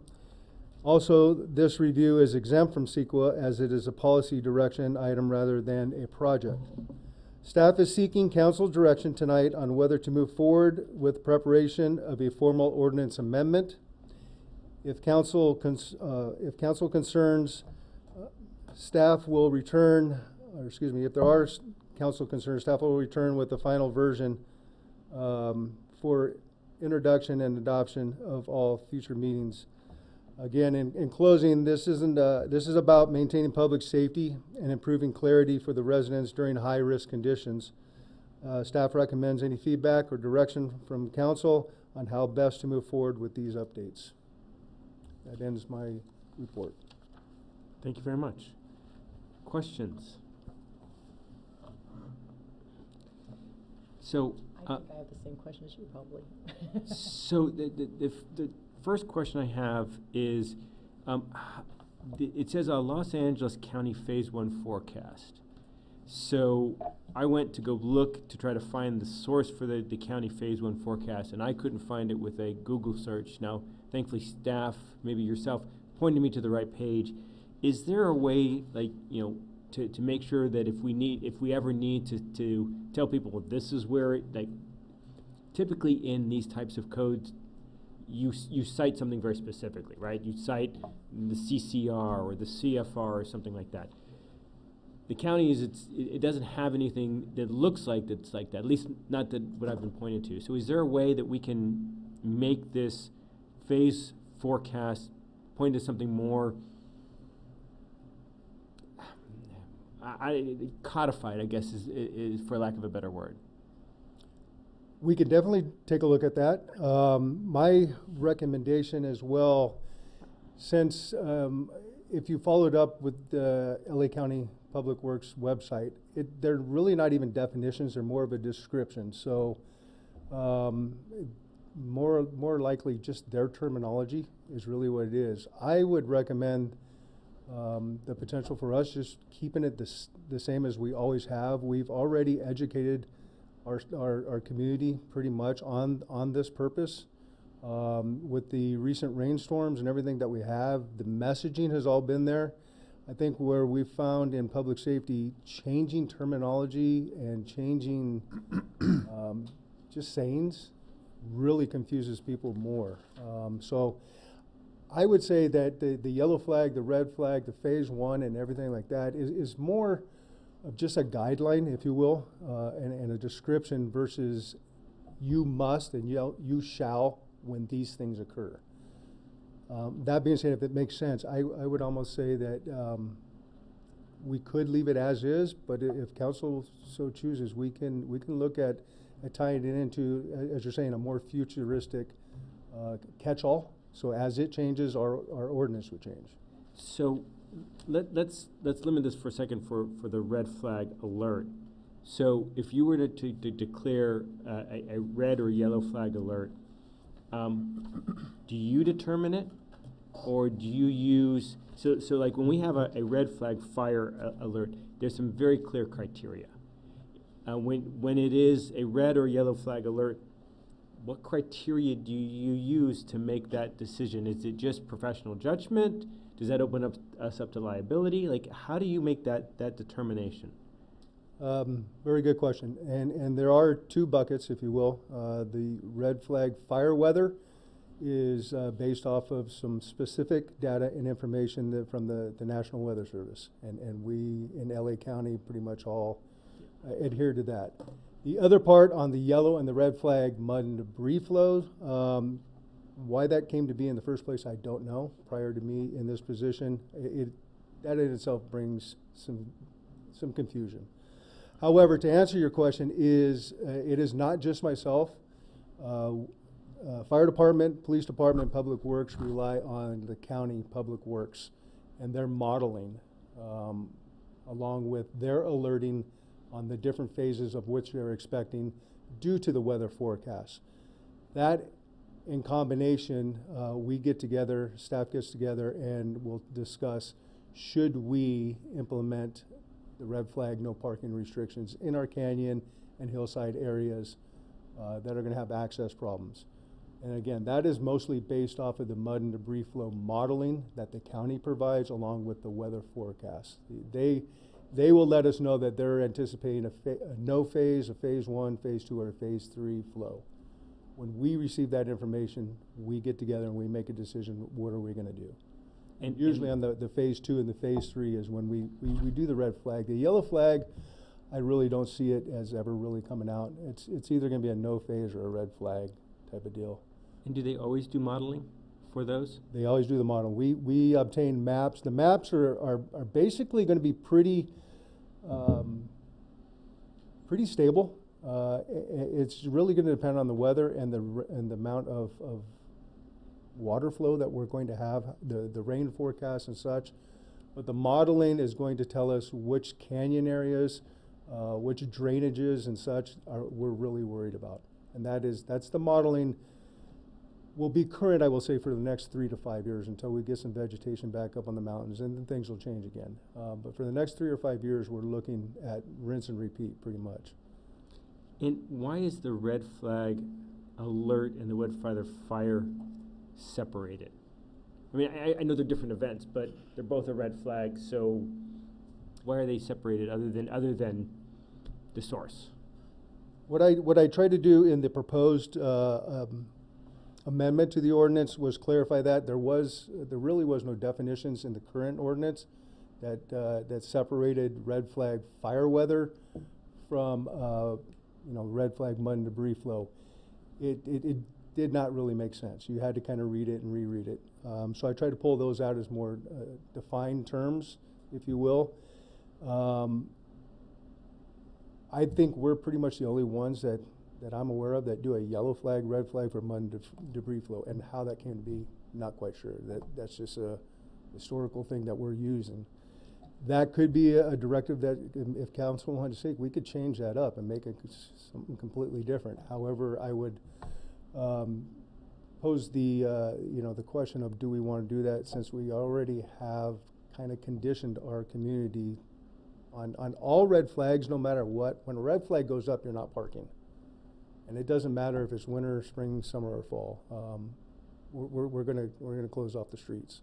I feel like that's one of my questions. It's, first of all, what's consistent with the norm? Like, what does other areas, and I guess we haven't done that research yet, of what other areas do use this. To me, it's more confusing to have it separated as this type of red flag, this type of red flag. If I hear red flag, I just think of one encompassing red flag instead of red flag fire weather event versus a red flag alert day. Because when I hear the news say a red flag alert day, it's usually the dry weather, the fire danger, not the other definitions. So I think that's kind of confusing to me to have the 3 different types when they all have the same, I guess, protocols for no parking. Is that correct? Yeah, so my question would be like, what is consistent with other cities? And I think you just answered that question. So do we know any other, maybe planning knows of any codes that other cities have that have the same type of situation? Staff can research that, and we can get back to you as further discussion on how we want to proceed. Like I said, for me, we've been very successful on just, it's a red flag. But I think we define things because I've also heard, well, isn't red flags have to do with fire weather and hot days and humid? And so I think that's where the confusion among our residents has come in, is we're talking about it's raining. Why do we have a red flag out?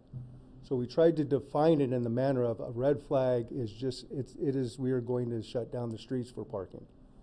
is really what it is, no matter when you see it out there. We've got the signage already in place. We actually fly actual red flags, and so it's a traditional thing, if you will, for lack of better terms, and it seems to work. But staff is willing to take direction if we'd like to change it up a little bit. There's nothing prohibiting us from changing this. Any other questions?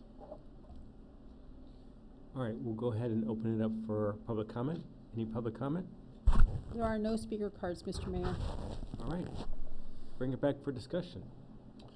Thoughts? So, since the chapter is prohibition on yellow and red flag alert days, and it doesn't even contemplate red flag weather events, I think it makes sense to consolidate the red flag weather event into paragraph C, just so it's yellow and red flag. That to me, I think the consolidation of C and D together, it still has the definitions, keep those definitions, but just consolidate everything under paragraph C. That's my feeling, and that to me simplifies it. Yeah, basically you have two ways to trigger a red flag. I mean, maybe there'll be more in the future. I mean, we don't know whether other types of climate change related events might require this kind of thing. So it seems to me that if the point of the red flag is to limit the parking, which is what you said, then we should just outline on what basis we declare that, and it might be, weather related, and it might be mud flow related, and as long as we have code that says we could do it either way, then I think that makes sense. And then to your point, keeps the messaging the same for our community. And I mean, for most people, they probably don't care why. They just they just know that it exists and that they're going to have to make arrangements for their parking. So I'm not sure that they're concerned about the distinction either. I agree with that. So we've got criteria for fire that's very clear, right? It's clearly enumerated, but for mud flows, it's much more subjective. Do we need to have clarity on one versus the other, or do we just, do we trust the fire department to do it using the information that's available? I actually disagree that it's subjective. I mean, when the county puts out a phase 2 or phase 3 forecast, that's pretty objective. I mean, that, and they do it. They have their own, I think, objectives about how they decide which phase it's in, and I don't know that we need to get into the weeds of that. I might add that I believe James Carlson alluded to that before when we were talking about mud flow, about what a phase 1 was entitled. If you had this much rainfall in this amount of time, this would trigger a phase 1. If you have a half an inch of rain within an hour, it's whatever the lowest phase was, and then it moves on up. So maybe adding that language to be consistent with LA counties, what designates a phase. They have that according to what is even on our website for our current areas mapping. It tells you what a phase is and how much rainfall has to happen. It doesn't say how much rainfall, because I'm looking at the county of the Public Works right now, and that's part of the reason I'm confused, because it says, I'll just pick a phase 1. Small isolated debris and mud flows possible at specific public infrastructure locations. Streets may be flooded or blocked by debris. Reports of debris on private property may be received by emergency response entities. A few structures may be endangered, in addition to those advised to be prepared to evacuate with any forecast of rain. There isn't an amount of rain on it. So I mean, if there was, that would be fantastic. Well, I don't think we're going to substitute our. No, we don't model. And which is why I raised the question, right? Is that it's maybe we say it's as determined by the county or something like that. But what my challenge is that we say a Los Angeles County Phase 1 forecast, which is not, there isn't an easy way to reference it. And that's what I have a hard time with. And I guess my question is, why? Like, do we think that our residents are actually monitoring the county's announcements and need to understand what the criteria is? I mean, to me, it's sort of like if the city has been told by the county that they're issuing a phase whatever forecast, then we activate our response. Like, I don't know. I guess I'm not sure why residents need to be able to preemptively understand know that's coming. Right. So I agree with you on that. Is that I don't even know that we need to go into the phase 1, phase 2 as defined by the county, right? And so is your concern that maybe we're burdening because sometimes these phase 1 rain events are localized, right? Is your concern that we're burdening the people that live in these 15 streets when we don't need to during a yellow status, or is it? So I'd separate the yellow out of it. I just struggle, and it may just be a personal hang up, and I'll completely admit to that, is that if we can't reference something specific that's easy for someone to reference to find, I have a hard time having it in the code. And I'd rather go more general in it and say, if the county tells us to do it, and it's a county official, then that's great. But if it's not something that is codified in some way, I have a harder time. Like it's something that could go away and it could become, I don't know. It's either we trust the county or we can cite something that's very specific and easy to find. I think we trust the county, but I also like that there's some subjectivity to it, because I feel like our fire chief or whoever your predecessor who comes after you would know our community better than just phase 1, phase 2. So I want to make sure we keep some subjectivity into it so our local agency can make that determination. Completely agree. So I don't know. It's not something that I'm willing to it's a hill to die on it. It just it is a, I don't know. It's something that I find difficult. So then I bring up the yellow flag. Have we ever had a yellow flag? To my knowledge, we may have instituted a yellow flag when we first put this ordinance together, but that would be a phase 1 mud debris flow. But we still have parking restrictions on the yellow flag. So I don't think there's anything in here that says we will then call it a red flag parking event. Even though if it's a yellow flag, it's still a red flag event because our signage all says red flag, right? Correct. And there's no distinction, right? Like we don't do something different, like fewer streets or less time. I mean, there's really no, like as far as. The only distinction is the phase of the flow. So whether that's going to be, the lesser flow, phase 1 would be a yellow flag. Phase 2 and phase 3 are going to be a red flag. That's the only distinction. And but the consequence of either is the same, right? So like if I'm a resident, it's probably confusing to me if you say it's yellow flag. Maybe I think that there is no parking restriction, right? Because I'm used to hearing red flag, and so I feel like if the consequence is the same for the public, then I'm not sure why we're drawing a distinction. Is the distinction for like possibly different phases for EOC or different phases for your response? Because otherwise, I agree with Councilmember Krebs. We probably don't even need a distinction. It's all red flag. If that's council's direction, I would not oppose that, to be honest with you. As far as I'm concerned, it's a red flag or no flag. Okay, well there you have it. I don't see the purpose of the yellow flag other than it's a phase 1. Great. Any other discussion on this? Do you think so? With the phase 1, do you feel as though our residents do need to clear the roadway for yours, or do we want to leave some subjectivity in that phase 1? No, and if I may, what we can look at through the mapping as well is that were provided by the county. The phase 1, 2, and 3, they're color coded with green, yellow, and red, and so basically the phase 1 is higher up on the hills. We're not going to see an impact lower down the streets, lower down the canyon. It's expected to be a lighter flow, if any. And then you get into the phase 2, where it's going to carry the mud further down. Phase 3, we're getting all the way down to Grandview and those areas, right? So those are kind of the differences on the phase 1, phase 2, and 3. So how many more homes are we going to impact? What is the distance that the debris and the mud is going to travel? Respective to rain, right? Yes, the rain is going to trigger lesser flows if it's a lighter rain, and if it's a heavy rain sustained within a short amount of time, then those are going to be some heavier flow, and they're going to go down. But that's all what the modeling is going to tell us. So when we look at the maps that they provide us, if it is a phase 2, we're looking at it's going to go into the yellow area, right? May get into the red, but that's typically what we're looking at.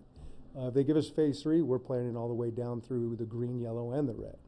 So that kind of is the difference on the phases as well. But that's what county handles with their expertise, their professionalism, and their modeling, and they pass on to us to now make the plans within our local jurisdictions and our local knowledge to how are we going to mitigate these.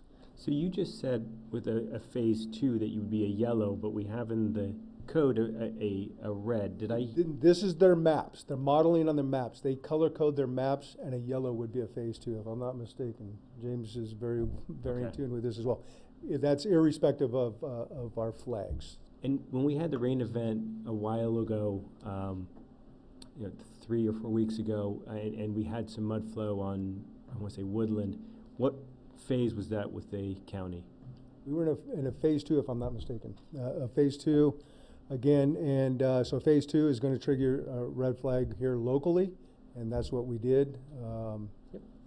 People don't listen, but however, they were ordered to remove all vehicles from the streets. Okay.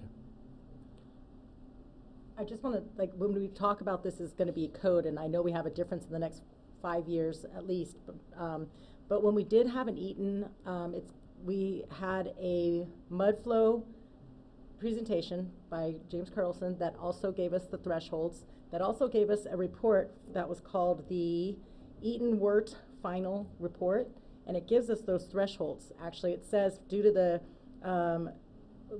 by looking at the Stanley et al. Study from 2017, these other studies, the USGS modeling rainfall thresholds for our area, year 1 threshold would be 15 minutes, 20, what is the measurement? 20 inches, no, 0.8 inches an hour. For year number 1 threshold of intensity and depth would be 0.2 inches within 15 minutes, and then it gives us these thresholds. So I know that we wouldn't want to put that necessarily into code because that's long term, but we do have thresholds. And then also, when you said that the phase 1s, when I looked at the mud flow presentation, back then the website did give you the threshold, the measurements. It said a rainfall 2 to 4 inches total with peak intensities up to 1 inch per hour would trigger a phase 2 impact. Didn't that WIRT report have to do with the current modeling after the Eaton fire? Yes, correct. So that's what I'm saying. You wouldn't want to put it into code per se, but when we're looking at our forecasts right now, what could trigger a red alert, a red flag alert, or a yellow flag alert would be this. But long term, I'm just looking at what was presented. I think that was a great presentation. So maybe you can allude to what that's about. This is a great discussion, and I really want to, help out with this ordinance update. And Brett and I our Chief Bartlett and I work really closely together on this. A little bit of history: the green yellow flag was developed after the Santa Anita fire with Public Works staff, and then approved by City Council. Green was put up. It's okay during the rain season. Yellow is that you might have to move the car. Red means you move the car. The first time we experienced the county's tiers was also after the Santa Anita fire. So we aligned the tier 2 with the red flag at that time. I think that's what we're going to continue to do. During the most recent event, we went from a phase 1 to a phase 2 in just a couple hours. That was tough for us. And so that's why you might consider keeping a yellow flag at phase 1. Hey, last time he only gave us 3 hours, so that's why we went from to the red flag. Mayor Pro Tem is totally correct. The WIRT report came out from the state very quickly after the Eaton fire. The WIRT report was taken by the county modelers. During the rain season, especially the first year, I had weekly talks with the Public Works person. He's actually a guy named Sterling who makes these decisions on phase 1, phase 2, and phase 3. He gets daily updates with National Weather Service. And there is, a threshold, half an inch per hour, that could mean phase 2. But he also has some subjectivity as far as considering how fast the storm is moving, or if there is a chance for thunderstorms, which could create a cell. And that's really what dinged us on February 13th. So he has a little bit of flexibility and subjectivity, but Public Works is in constant contact with this gentleman and the team that do it with the County Public Works. So I've always had a hard time answering question, is it a fire red flag or is it a mud red flag? So let's clean it up, and I think this is going to be a great effort. I mean, I think to me, like in consultation with the county makes the perfect sense. I mean, I think that there's enough variables in here let's leave it to the professionals to make the educated decisions. So I know we're not trying to re-educate because the red flag is very obvious, but we know we have Ready, Set, Go for us, right? Do we have Ready, Set, Go for cars too, or is that going to be too much of a re-education type of process? Again, to Management Analyst Carlson's point, we green, yellow, and red. I mean, that's what it sounded like, and that's indicate- not what this is really saying, but it seems like procedurally that's what we've been doing. Procedurally, yes. And thanks for his historical knowledge and institutional knowledge that he remembers that stuff. But we can procedurally do that again. I don't know if, again, do we want to update the ordinance to do that? Staff will take direction. Because it sounds difficult when we go from, phase 1 to phase 2 quickly, that our residents aren't prepared. That's But what I made would me also think of say Ready, on Set, Go. on the adverse, right, is if we make that well known as well, the argument could be like, well, you didn't even give us a green or a yellow, now all of a sudden we're in red. I'm not Yeah. paying attention to that either. True, yeah. So, Chief, when we have we're in red, and there are cars left on the roads, do we pull them? Do we get them out of there? Does the city get them out? that is what the order states. Yeah. Unfortunately, I think a lot of the times resource depleted, we just don't have the opportunities to do that because. Is that a regular occurrence? I'm sorry, Did sir? you say that's a regular occurrence? It is. It is. So some of what we're On talking our about here is recent, moot. Rainstorm, lighter rainstorm, if you will, that we just had this month. My staff in their vehicle, in the fire engine we had to blast a horn to get people to come out on streets that are absolutely prohibited from parking with signage, to get them to move. We couldn't get through. So is it your contention that when we have people on the streets, or that when they shouldn't be during red, That's correct. that this is not an education issue, this is just them not being responsible? That's correct. Okay. I wonder too, though, like our signs are kind of faded too, and it's a flip down sign versus like a sign that's lighted up saying it's red flag alerts to remove your vehicle, because I barely look at it sometimes, even when I pass by all the time, and sometimes it's not flipped right because someone will flip it the wrong way. Most of these are in the canyon, or not all of them, is that correct? Not all of them. We actually, our furthest one is actually over on Mitchellinda Boulevard, Mitchellinda and Grandview area. 'Cause I know in red flag events, you generally, up on Mountain Trail, bring the lighted board or lit board, I don't know what we call that board. The message board. Message board, yeah. And we're talking about getting a second message board anyway. But The idea on this too, and if I may take a shameless plug, the risk reduction officer would play a very key and vital role in this education component. So it's just one of those things. We do the best we can with the resources we have, but gaining compliance and everything else, as we know, some residents in town choose to do what they want to do. And so if we can get a little bit more resources to handle some of this, I think we'd be much better off. I'm real concerned about that. I mean, it seems like the whole point of this is to clear out the road so we can get emergency vehicles in and out. And if they're not leaving and it's red, we should be taking them out, right? So it seems like we ought to be having that conversation. Yes, sir. I would agree. And if I may, it's not just for emergency vehicles to get in. It is for residents to get out as well.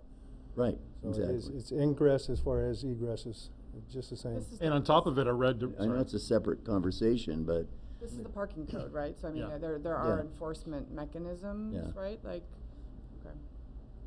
the red debris flow, not only, because Yeah. we're generally not sending people up during that time. Well, if but you know, those, if but you those have time, cars you can, do, but- can create all kinds of other issues when they're. yeah. As we have seen. And Yeah. did. Yeah.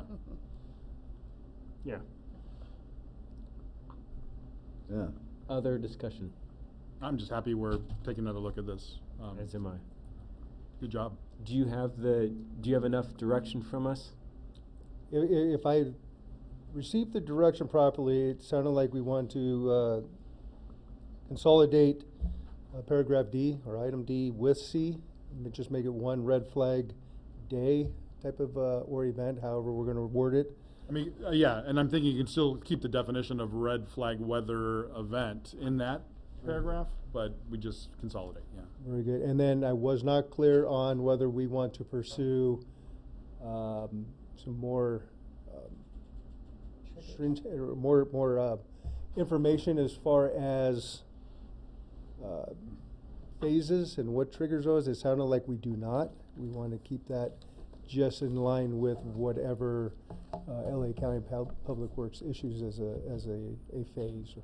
Like to me, it's in consultation with. I mean, I think that makes it very easy, because then you guys go and talk with them and do the details of what actually is happening. You're doing the modeling. And the current, just another question, but the current code, I didn't see any information about signage, but in the proposed code there is. And do we feel confident that in the proposed code that we have enough signage, or do we need to think about? We can definitely do an assessment of the signage, the current signage, and take a look at whether we need some additional or not, or we need to update it, retrofit it, whatever the case is. We can take a look at that. Maybe we'll have the opportunity do we even need of to add it? Because I mean, we do need to add that we're going to have signs. Mitchell Linda and Grandview is an area. Is there even a sign? I don't think there's a sign over there. There's a sign behind Alverno that's almost always flipped up. I don't know if it's hooligans doing it or. Yes. or There you go. I would have no idea that's there, and I've lived here for 51 years, and I don't even know it's there. So They are always flipped up to where you cannot read them. When we issue the red flag, no parking, we flip them down. So they're magnetized to stay up if nothing is happening. So yeah, most of the time you'll never notice it, especially if that's not your route. But do we want to say that we're providing signage in the ordinance? I mean, I don't know. Well, it says something about signage will be maintained and updated. But it's not in the previous code. That I didn't see. Maybe I didn't read it. Was it in the previous code? I didn't see anything about signs. I just wanted to mention, besides the flip signs, we have informational signs, 3 or 4 along Sturdivant and a couple other things, something to the effect that parking will be restricted during red flag events, something like that. So those exist now. And they warn about towing in violation as well? I don't recall if they have the language to that effect, but I'll take a look on the way to work tomorrow. And how do we feel about the yellow flag alert? Is it clear? Are we recommending eliminating it? There's been some discussion on it, but I don't know that Chief has gotten clear direction. At least I don't think we've given clear direction. I don't mind leaving him the. I'm sorry. I was going to say, I don't mind leaving it unless we have direction from the chief that this has been a problem. This is somehow confused people or has kept us from delivering emergency services. I don't see it as a problem that's broken. No, sir. To my knowledge, the colors of the flags and when they're flying has not caused an issue. My recommendation would keep all 3 of them, and perhaps we can do that as part of an educational program again, where as management analyst Carlson has stated, green is no worries, yellow get prepared that it could change, and then red is go. My concern is that it says the yellow flag is triggered from a phase 1, and if we have a yellow flag, there is parking restrictions. So my concern is the boy that cried wolf, right? If every single yellow flag, that's probably because that's a county-wide designation, it might not affect our local. That's why I think some subjectivity in that is better, because I think to your point, Councilmember Goss, if we keep telling these residents, 5 times during the rainy season to get out and nothing happens, they're probably not going to want to get out anymore or take their cars off the road. So should it be added that instead of yellow being under A, where it says encompassing in restriction, it should say ready, set, go type of thing, like be ready to move your vehicle? I mean, that was my thought. Yeah. Or if I may, Councilmember Garcia, under the general prohibitions, I thought there was no we could yellow just flag. strike the yellow flag out of that paragraph, so where We it could do doesn't that. exist. And you can have subjectivity to make it a red flag, right? So, If you think it is going to affect. Correct, but I think just removing, and striking to the yellow flag alert day. Under paragraph A sub 1? I think you Correct, could use it A1. as a, like, practice. We don't need to codify everything that you do. And if we're not gonna have an actual restriction attached to it, then we don't need to have it in the parking restrictions. You can just decide that a yellow flag is a good idea for implementation-wise to get people ready, like, you know, ready, set type thing. We don't have to put that in the code. Like, we don't, like, everything that you do is not, is not in the code, as you well know. So I think that if we're not gonna actually have specific parking restrictions, because right now, yellow and, there's no distinction. Yellow, red flag has the same parking restrictions, and you wanna use the yellow flag as an educational tool, you could just do that. We don't need to put that in the code. Could we align it with what we use for evacuation warnings versus evacuation Order? mandate orders, like that type of language? Well, where this is a warning, be ready to go, versus go. We could be consistent right there then. Our consistency in our Honestly, language. if we're gonna change it, I'd rather change the evacuation, because I totally get confused between warning and order. So I think if we were gonna change it, I'd rather change it to yellow and red, because I think green, yellow, red is universally understood. Well, maybe as that to- could be part of our education, is attaching a color to our warnings and evacuations as well. But I mean, the grand scheme of, like, that would be good, have a consistent message. We can't change evacuation warning and evacuation, because that's what the norm is for emergency response. Yeah. But I So kinda like are we, what are we you're thinking, we keep the definition of yellow flag, but in general provisions, paragraph 1, striking yellow flag from there to make it a requirement? Yes. But then you can still have subjectivity. Even on a yellow flag day, you could call it a red flag day, if you believe that that cell could affect certain areas. Yes, sir, I'm hearing what you're saying. Does that work I in would say we practice? keep the yellow in the definitions would be my suggestion, and use it as an education tool and a preparedness tool as well, should the weather change. At any time though, if we're gonna move to red, we will put up red. I agree, that makes sense. I'm with you on that. Looks like we have consensus. Mayor, I think for the benefit of the record, if you don't mind making a motion and stating exactly what the suggested proposed edits would be. Okay. I think it'd be easier for the chief. Great. Is there anyone that is able to articulate that motion? It's one of the privileges of being mayor is you don't typically make motions. I think what we were talking about is a move that the edits that are considered, that we consolidate 1052.020 definitions, paragraphs C and D. We consolidate D into C for the definition. And we also strike yellow flag alert day from general prohibitions, paragraph 1. In 1052. In 1052.030 parking prohibitions. And is that your motion? I believe that was it. Does that? I think, do we have a second? Second it. All right, any further discussion? All in favor? Aye. All right. If I may, is there a date determined or date in the future that we'd like to bring this back? Very good. The staff has enough direction. Thank you. Great. All right, we are on to future No, agenda. we have to go back to the discussion item. Oh, that we pulled from. thank you. Thank you for the reminder. Yes. City Attorney Garagosian, consent G. Mayor, I reviewed the memo we sent to the city on August 20th about AB 130. When I was having that conversation with Director of Planning and Community Preservation, Lynn, we were operating under the wrong assumption about the date. The date of the effective date of AB 130 is October 1st, so it's already in effect. The reason it doesn't really matter for purposes of the ordinance before you is because AB 130 codifies what exists under the California Building Code, which is basically what we're adopting today. There aren't really any substantive amendments. And to the extent there are any amendments, there's an express exception for changes or modifications that are substantially equivalent to changes or modifications previously filed by the city and in effect as of September 30th, 2025. So I remember we had this conversation with the building official like the week after this memo was sent to the city, and we confirmed that there aren't any substantial edits taking place in this ordinance that are different than what was adopted in the prior version, and it's consistent with what the state has.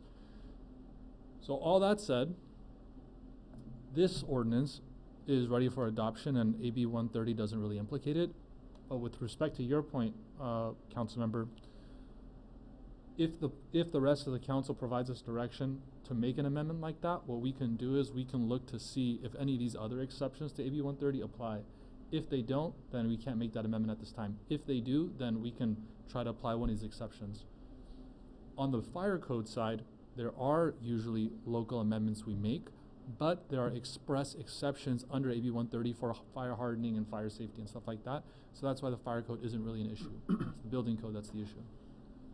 Hopefully So if I'm understanding what was brought by Mayor Pro Tem Lowe, we might not be able to change anyway because of the date. We're already past that September date. But it might be an exception anyway. So we're okay approving it, and if we want to revisit it, we can see if that exception is okay. You're okay approving what's provided to you because it's consistent with what's under California law and what was adopted previously. No substantive amendments are being made, so that's all consistent with AB 130. I don't know if what Councilmember Lowe is proposing would be consistent with AB 130 because we're making an amendment to the residential building standards. But to the timing question, it's sort of irrelevant because we can't do it tonight anyway. So whether we do it tonight or whether we do it in February is not Either relevant. can or we can't. Yeah, we either can or we can't. It has nothing to do with the timing.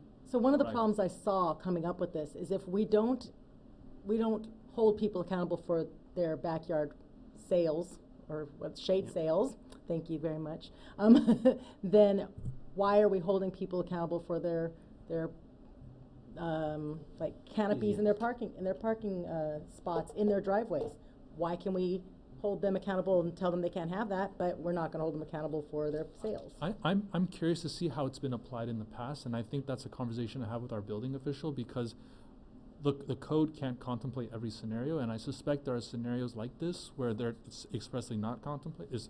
It's not contemplated, and so there's always that leeway for interpretation.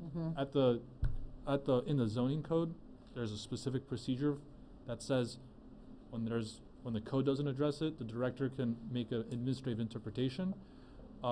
Similar things happen at the building code level. That's done by the building official. I will say, with respect to those shade sales, I'm not surprised if we would actually require some amount of permitting, because I know when we looked at this for Little League many years ago, there's some pretty, it's under really tight tension, and so there's some real requirements. Like we actually couldn't do it at the Little League field because we didn't have the right anchor point, and that was at the Little League field. So I think with respect to those specifically, we may actually want to be able to make sure that someone is actually installing them correctly with the right level of like our banner pole, right? Like that we don't want those misinstalled, because I think they do actually have some requirements in terms of putting stakes in the ground and things like that. I mean those like ones you buy at Costco that I know, but feet at the most and have little twine. So Mayor Pro Tem, it's up to you. Okay. This could be either a follow-up between myself, the director, you, and our building official. That's fine. Or if you want to provide, if there's at least 3 council members that want to provide direction, we can do something Why else. don't we go ahead and I would say approve everything as it is now, make the motion, approve everything, and then you do the research on that and come back to us and me, and then if I need to make an agenda item or anything, or look further into how we uphold our codes. Thank you. Then would you be willing to make the motion? I move that we approve second reading of ordinance 1487, amending various chapters of Title 15, Building and Construction of the Sierra Madre Municipal Code to adopt by reference the 2025 California Building Standards Codes with certain exceptions, modifications, and additions. Second. All in favor? Aye. All right. Now we're on future agenda items. Does anybody have any future agenda items? I don't have a date I'm looking at, because I know we have our budgetary constraints, and we already know that we are looking to fill positions that we can't fund yet. But I would like to look at, since we're updating certain executive directors' positions and updating their salary matrix, I only think it fair that we do that overall, because I do know that some departments haven't had a raise since at least 2015. Okay, any dissent on that? All right. We don't have to dissent, I mean. Okay. Talk about anything. Good. All right. No. Love's I paradise. I had one, I've been approached by a company that is looking to do a pilot for EV sites, is willing to install 2 additional EV charging stations in the city at no cost to us, and we even get to charge for the electricity. We'd have to choose where and everything like that. Is that something that the council would be interested in hearing for 2 additional EV spots? What charging system? I don't, that would be part of the presentation, I don't know. Why not? Sure. All right, great. Yes, Have an eye. please. I don't want to stir up a hornet's nest here, but I'm just shooting from the hip. But I really feel like we should talk about getting some vehicles out of the canyon if we have a red flag event and they're blocking, they could potentially block the emergency vehicles. I think we can. I mean, it's expressly in the code, and we can charge them for doing it. Yeah, but Are we're you not saying- doing it, so I'd like to have a conversation about that. I thought we have, actually. I think we That's have not what I towed was told vehicles tonight. before. Yeah. And The chief can come and give a further explanation, but I think what has been Wait, sort of. hold on, can he give an explanation if it's not agendized, or is it tied to something that we can? Yeah, I think a short response to an It was actually part of the item earlier is. conversation. Okay. It was actually, it was part of the code we were looking at. That's true. Okay, I just want to make sure. Chief, sorry. Thank you again for the question. So yes, we have towed vehicles in the past. We extend an extra courtesy here in Sierra Madre where we try to locate the registered owner before we tow the vehicle. And once we've exhausted that, then we go into towing. But yes, we have. What we did recently is we exempted overnight parking up in the canyon so that they could park off of Stewart Avant and Miramonte, et cetera. So we're working with our citizens in our community to facilitate that. But yes, we have towed vehicles. So you're satisfied that we haven't had any issues, safety issues because of vehicles blocking roads that should have been towed or were towed? Usually when we have that issue, it's usually 1 or 2 vehicles that are left, and we do either make contact or we impound the vehicle. Okay, It's cool. either or, but we do Thank you, take action. Okay. Never mind. Great. Problem solved. Never mind. All right, then can I get a motion to adjourn? So moved. Second. All in favor? Aye. We're adjourned until November 18th. All right. This will change the luck. This will change our Dodger.